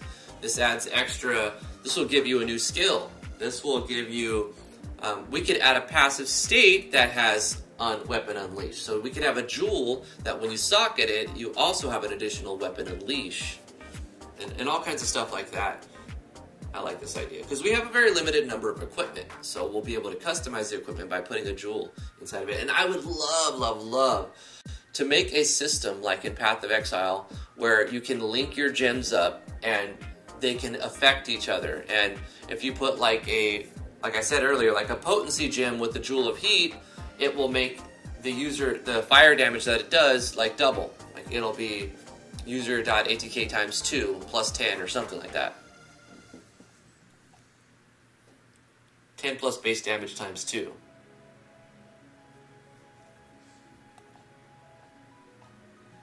We can have it do other things as well. And I also think it might be it's a passive state, so do I really want it to have animations? I don't know, but I think we should try state animation. And for now I'm going to do this just so I don't mess it up if I forget something. But pick an animation. Let's go with the hit fire. Scroll down and go like this. Then change the hit to something else like this. And then change this to something else.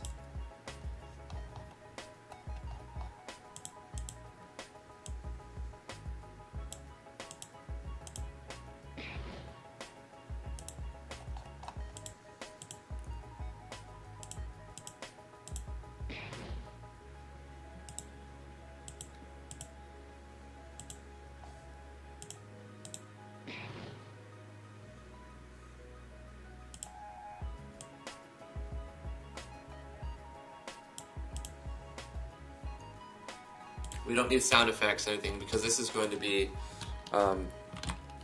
Jewel of Heat. I don't know why this does not have to be. You can put spaces here. Jewel of Heat. Let's batch the entire thing and change the scale to like 30% for the whole dang thing.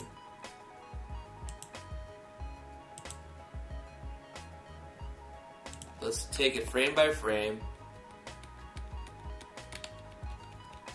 Let's change 5 to 10 to enlarge it. I need to batch frames. No. Yes. 5 to 10 and scale them up to 100. So we've got Let's batch frames 1 to 4 and scale them down 25%. And I want to remove a frame right here. Frame 4 is dead now.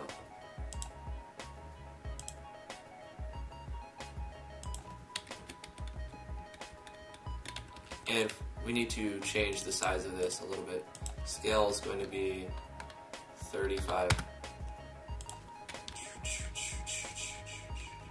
And frame 1 is also going bye-bye.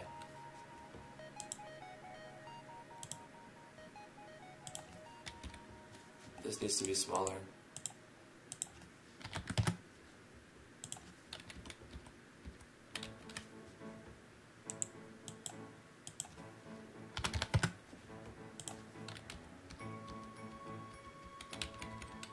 And we need to shift 5, 6, 7, 8 up a little bit by subtracting. So we're going to take frames 5 to 8 and offset that by subtracting 25 from the Y. I like it. That's our joule of heat state animation is 197. Now we're going to go here to 197. We can make it do other stuff too.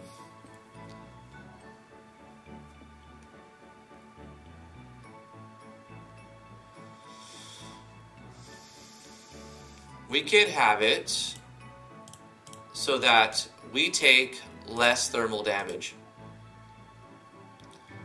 This will not make us do less damage. Element rate is our defense, basically. So while we have a state that changes our element rate, we're going to take 10% less thermal damage.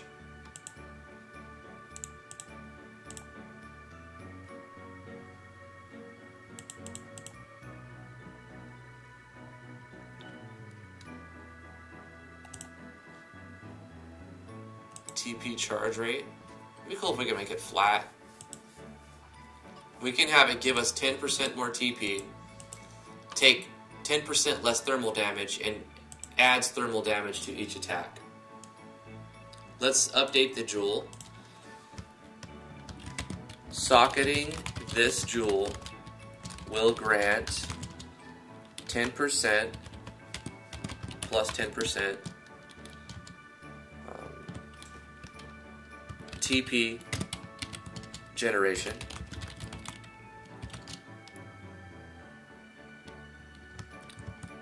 Minus or plus 10%, we can say it this way. We're multiplying by 90, but we're just basically adding 10% resistance, right? 10% thermal resistance and adds additional thermal damage to each basic attack. Let's say something like that. We can also further make this description look better by looking at our types, referencing the icon we're using for thermal, which is 5, and we'll go back here, and every time we mention thermal, we can just say icon and icon. Oh shoot, icon 5. What am I doing? Item, just icon 1. No, what? What did I even do there? Icon 5. But I'm also using a different convention for a lot of my items. If I look back on some of these items, you'll see that I show the icon and the percent, like the way that I'm showing them. I need an example to illustrate it. Like right here, HP plus 20%. This state, 26. Plus 10 crit hit, plus 50%. That, I guess I'm going and doing both, ain't I? Plus 20% HP, or HP plus 20%. I kind of want to use a strict convention, though. I'm going to methodically do that right now because it's something that I like to see. Right here, TP plus 50%. Icon something plus this. icon MP plus 15% HP percent. So because I'm mixing this up and like saying it like this way one time and saying it like this way one time,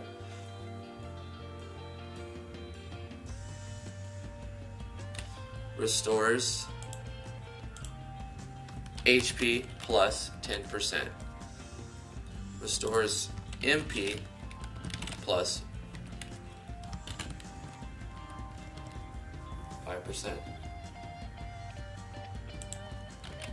I'm just going to, before I get too many items, adopt a convention that works for the same thing. So right here, I would say accuracy plus 10%.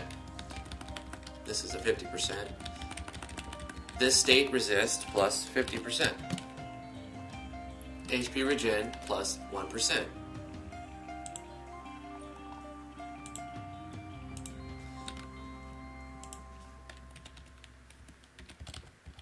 Crit hit plus 10%. This state resists plus 50%. And HP regen plus 10%. It's a minor thing, right? It's a very... Evasion plus 10%. This state resists plus 50%. But it's something I want to be consistent about. Revives a falling party member with 50% of max HP. Now this makes sense to leave it like this because it sounds nice. With max HP plus 50%. We could do that, but because it's one thing with half of their HP, it just reads well. So I guess I'll break the convention on that one specific item.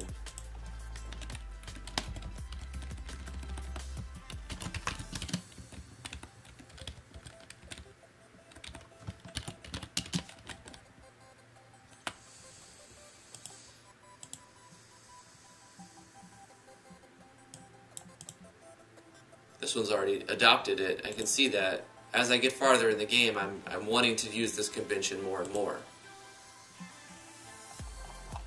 Right? So we'll do that. It will grant plus 10% TP generation.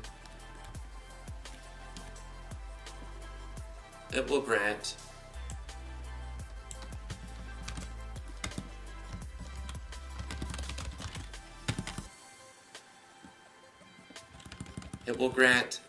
TP generate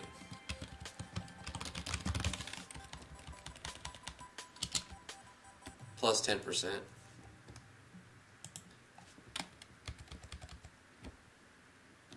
Thermal resist plus 10%. And adds additional thermal damage to each basic attack. We could inform the player with more details saying, based on the player's attack. Additional thermal damage to each player's attack based on the player's... Is that too much? Let's see. Damage scales with player strength. With character. With strength. I could just say damage scales with strength, and we can use an icon there as well. I think it's like 32. Which is the attack parameter. 34. Damage scales with strength. So the player has more information. They'll know how to... If they add strength, then they know not only is that going to give them more physical attack, it will scale with the joule of heat.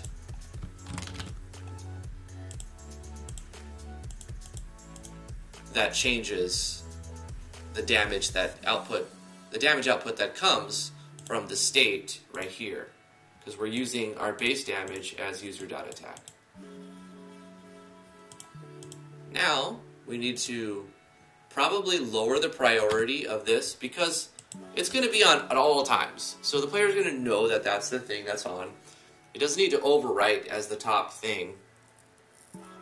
when you have poison, like if you're poisoned, that needs to, state animation needs to overwrite the jewel that's always on, right? So we lower the priority of these passive states. At least that's my idea right now. We'll see how it plays out. Let's test it now. We need to make this not consumable, never, none. Otherwise the player's going to eat it, or be able to eat it. We also need to give it a value. It should be a good value on it, 5,000.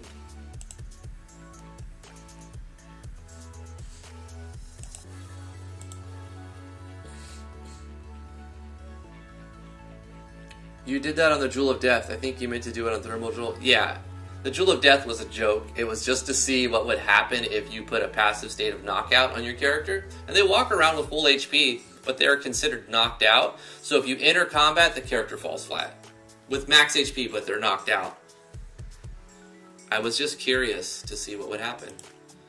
About what I expected. Except I expected the HP to be at 0, but it doesn't change HP. It just knocks you out. It doesn't need to change HP. HP will trigger knockout if you hit 0.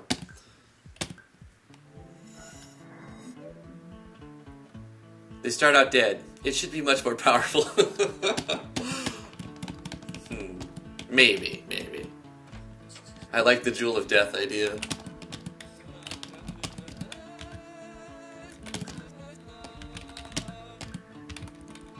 So in the feathered cap, we're going to put the Jewel of Heat. We'll take a look at how it appears in the description. Socketing this jewel will grant TP generate plus 10%, which is going to, I think the player can understand, they'll get more TP. Thermal resist plus 10% also shows the icon for thermal, and adds additional thermal damage to each basic attack. Damage scales will, like what? I could say, I can just go strength based on strength. Maybe that'll fit, based on strength. See if that'll fit. We can't miss an opportunity to hear another sna sna sna sna. You could have a skill that makes a move more powerful if one party member is dead, so you could use the Jewel of Death to purposefully increase that move's power. You could do that, Vapor. I don't want to incentivize killing off the party members.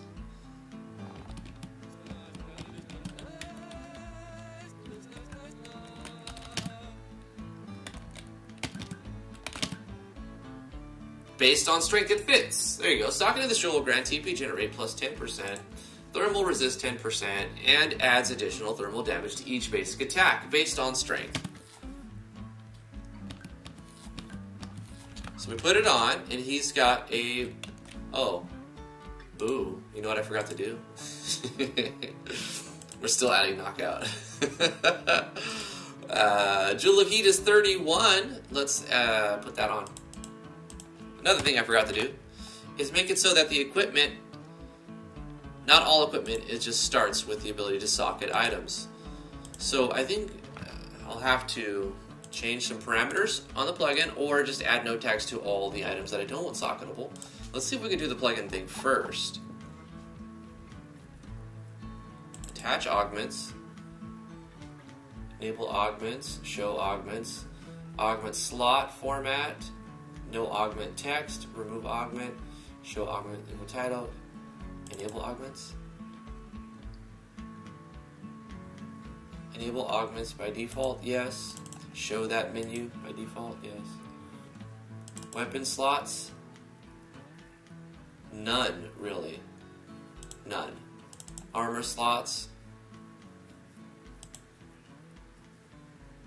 I have to add cannot be augmented.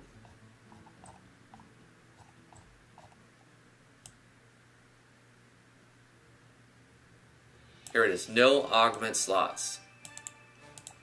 So we add this to the weapons and most of the armor that we don't want to be able to be socketed. Simple fix. White shirt, no augments. The rest of it probably going to have an augment.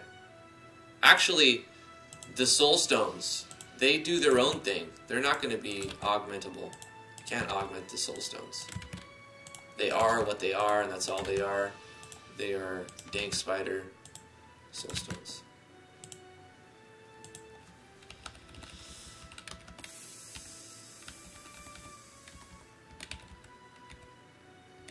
But the basic shirt doesn't have, and wow, that's an expensive shirt. What did I decide? 2,000 for it. I made gear expensive.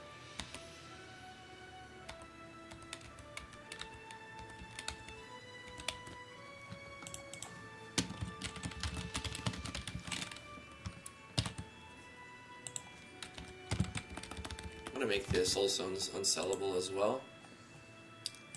Maybe there'll be another way to convert them into items, different items that do things.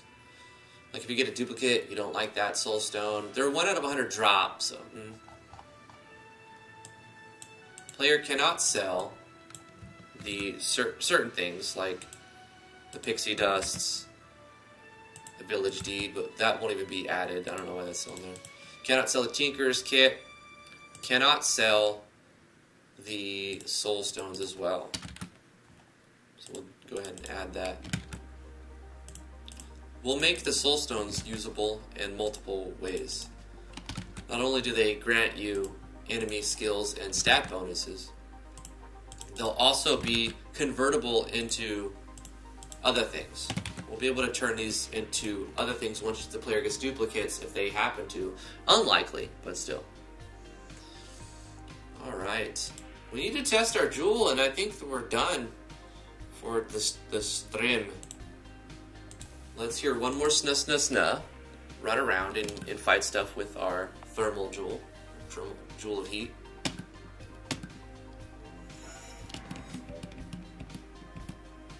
I like the calling it thermal. Thermal jewel is a good one. Instead of jewel of heat, we'll rename it. You're the mayor and the dude. All right, go to feather cap, white shirt, not augmentable anymore. Okay, got him. Feather cap is though. We can put a jewel in it. We got our thermal jewel based on strength. Bang. So I'm curious, will you be able to have multiple states that give you bonus damage, right? Because we have one called Irradiate, which grants extra energy damage to our attacks as a skill. But if we have, hey, that works okay. It kind of, I don't know if we need that. It looks okay. Maybe we raise the entire thing higher or lower.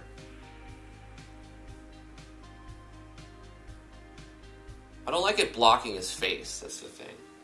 Let's lower it to his hands, right? The animation. I want to drop it down, what, like 30 pixels? Let's go to the animation right here, and let's shift the entire thing by adding 40 to the Y. No, not 40. Let's shift the whole thing by adding 30, but subtracting 10 now.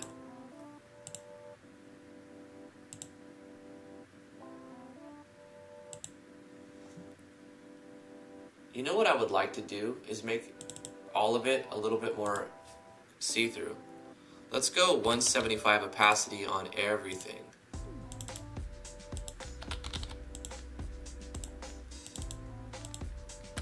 Yo, well, you know what? I could just batch the whole thing, right? Batch everything to have 175 opacity.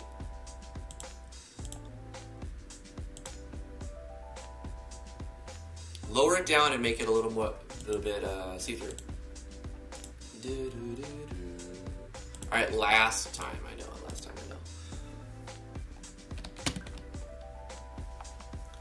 Drift. I don't create games anymore. I am Ikuman. Why not, Iku? Why not?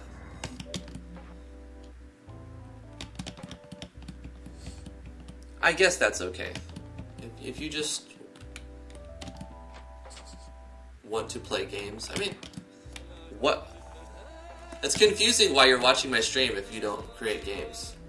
My general audience are game developers. I'm not getting... Oh, maybe you're in a rut right now. You're just taking a break, right?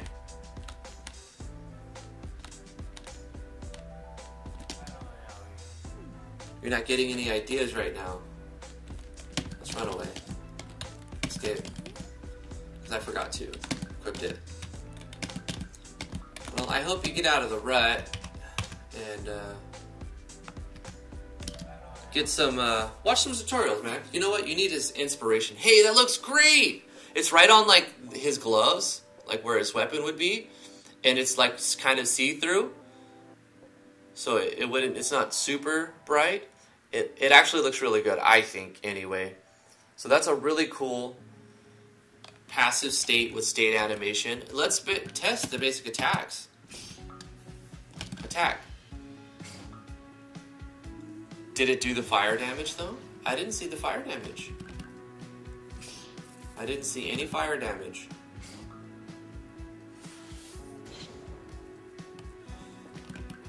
That's strange.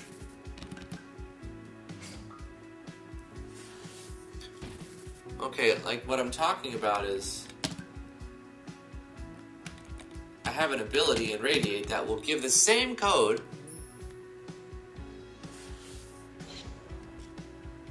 well, I guess now there's no point in testing that. Did I not give the resurrection item either? I need to give the party the resurrection item. Oh my gosh. So that doesn't seem to be working quite right. I don't know what the deal is. Maybe because I'm using the code user. Maybe I need to type in a dot.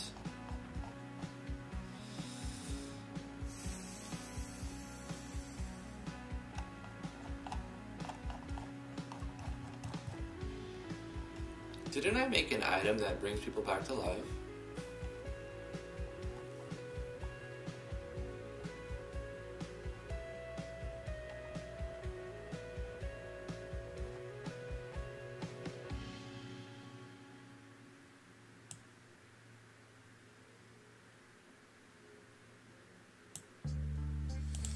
I could swear I made an item that brings people back to life.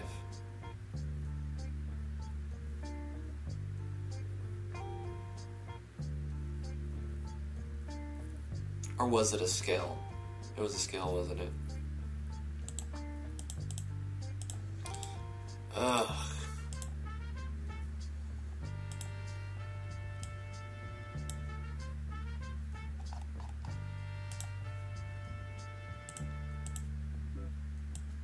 Man, that's frustrating. I made an item. Oh, here it is. Red feather. Oh gosh, there it is. 52.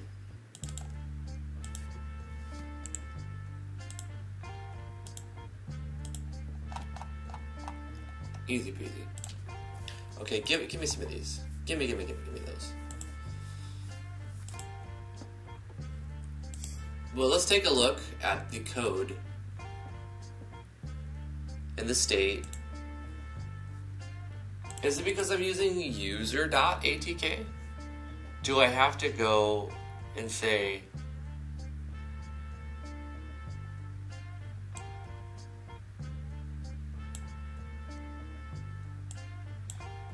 target is defined here, you know?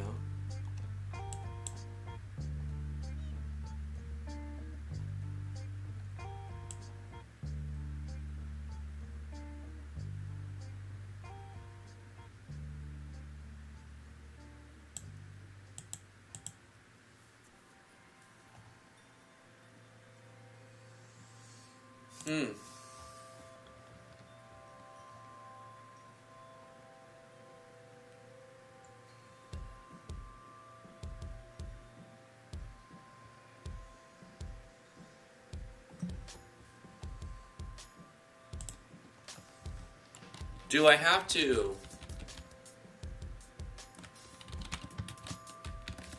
go like this? Integer, user.atk?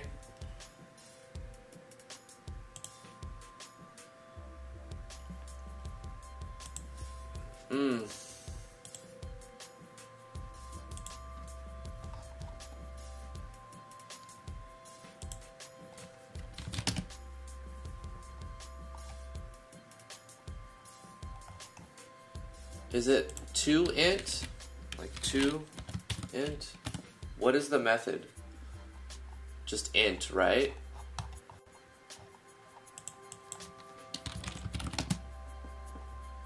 Parse int?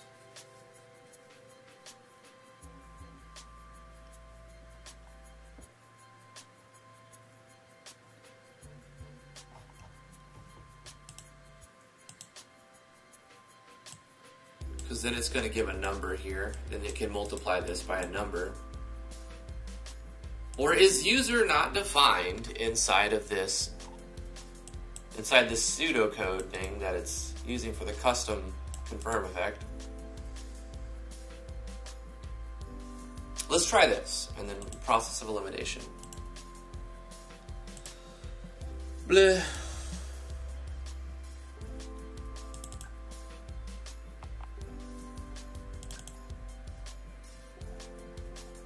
The item requirements is not working? Really? Take care, Silver.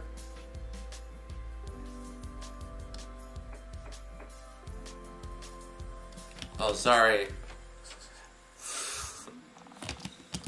I like to finish the stream like going, hey, oh, it's done. We figured it out. We got it. I mean, we did this. We drew our sparkles. We got our system set up. We made our jewel. But the code that I'm trying to use to happen, it's not firing, right? For when we... I mean, everything, if I made a simple state, it would work fine, right? I'm sure that the thermal resist and the TP generation work fine. It's just the adding the fire or the thermal damage on hit that is not actually appearing to work. Maybe it is, it's just not adding its own separate show. Parse int. But user.atk should already be an integer. That's what I thought too, Travis. That's why I left it that way. We made a jewel that kills you immediately upon socketing and wearing the item, so that's fantastic. That's an accomplishment all in its own.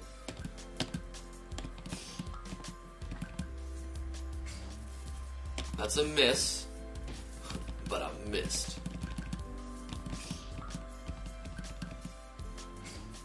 And that's another miss. I think I've messed something up here, unless just RNG says we're going to keep missing. Duality triggers. Bang, bang. Okay, great, great. Weapon unleash, fantastic. 1 out of 10. I want to see if it lands. Did I just miss twice in the weapon unleash? Could have happened. 200. And it didn't seem to do the other thing as well, right? So let's do this. Let's use Irradiate, which is using the same code, but I'm just putting a raw number. I'm putting 50 in there. So this is adding a state that's adding extra damage. This is adding light damage, or energy damage, I think. See how that one added an animation and it did another damage on top of it? That's what's supposed to happen. That is what's supposed to happen. That is exactly what's supposed to happen. Do we just put in a raw number? But I want it to scale. I want it to scale.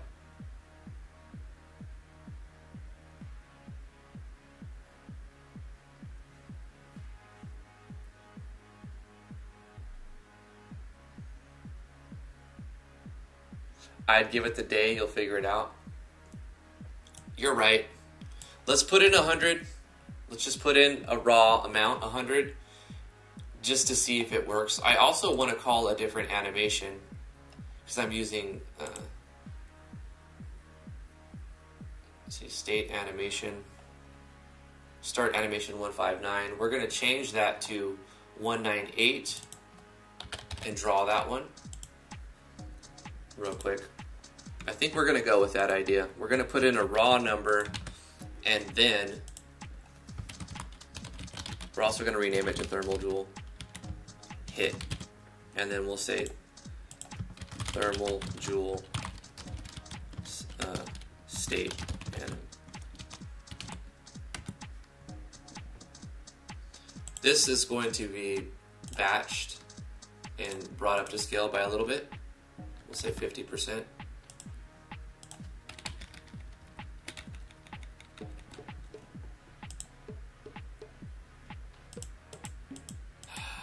Five to 8 needs to be, or 1 to 4 needs to be shifted up 20 frames. Why does it do this? Shift, negative 20.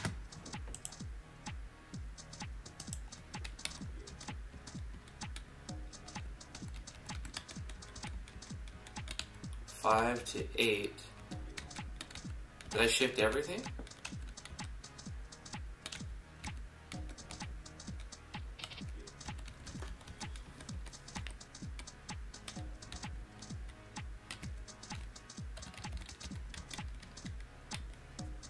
Here's what I'll do.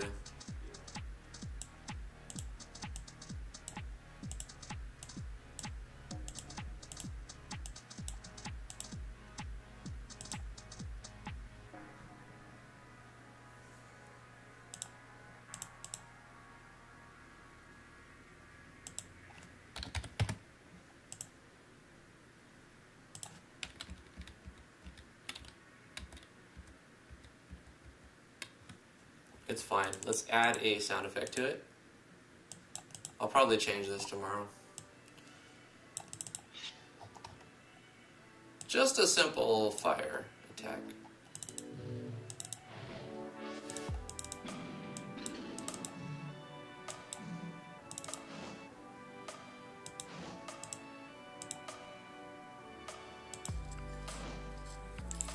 On frame 3. That'll work. We can have it flash the target, I guess.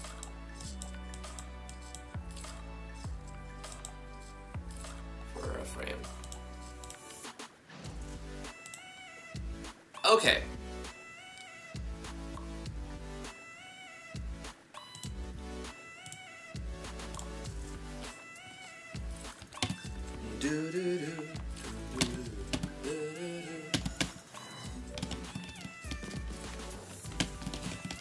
I tried to do several different things today that might have been out of like the scope. Make jewels that link. I was thinking about that idea, but make jewels that drop randomized.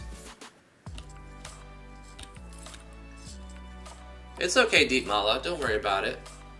Do what you can do, and that's fine.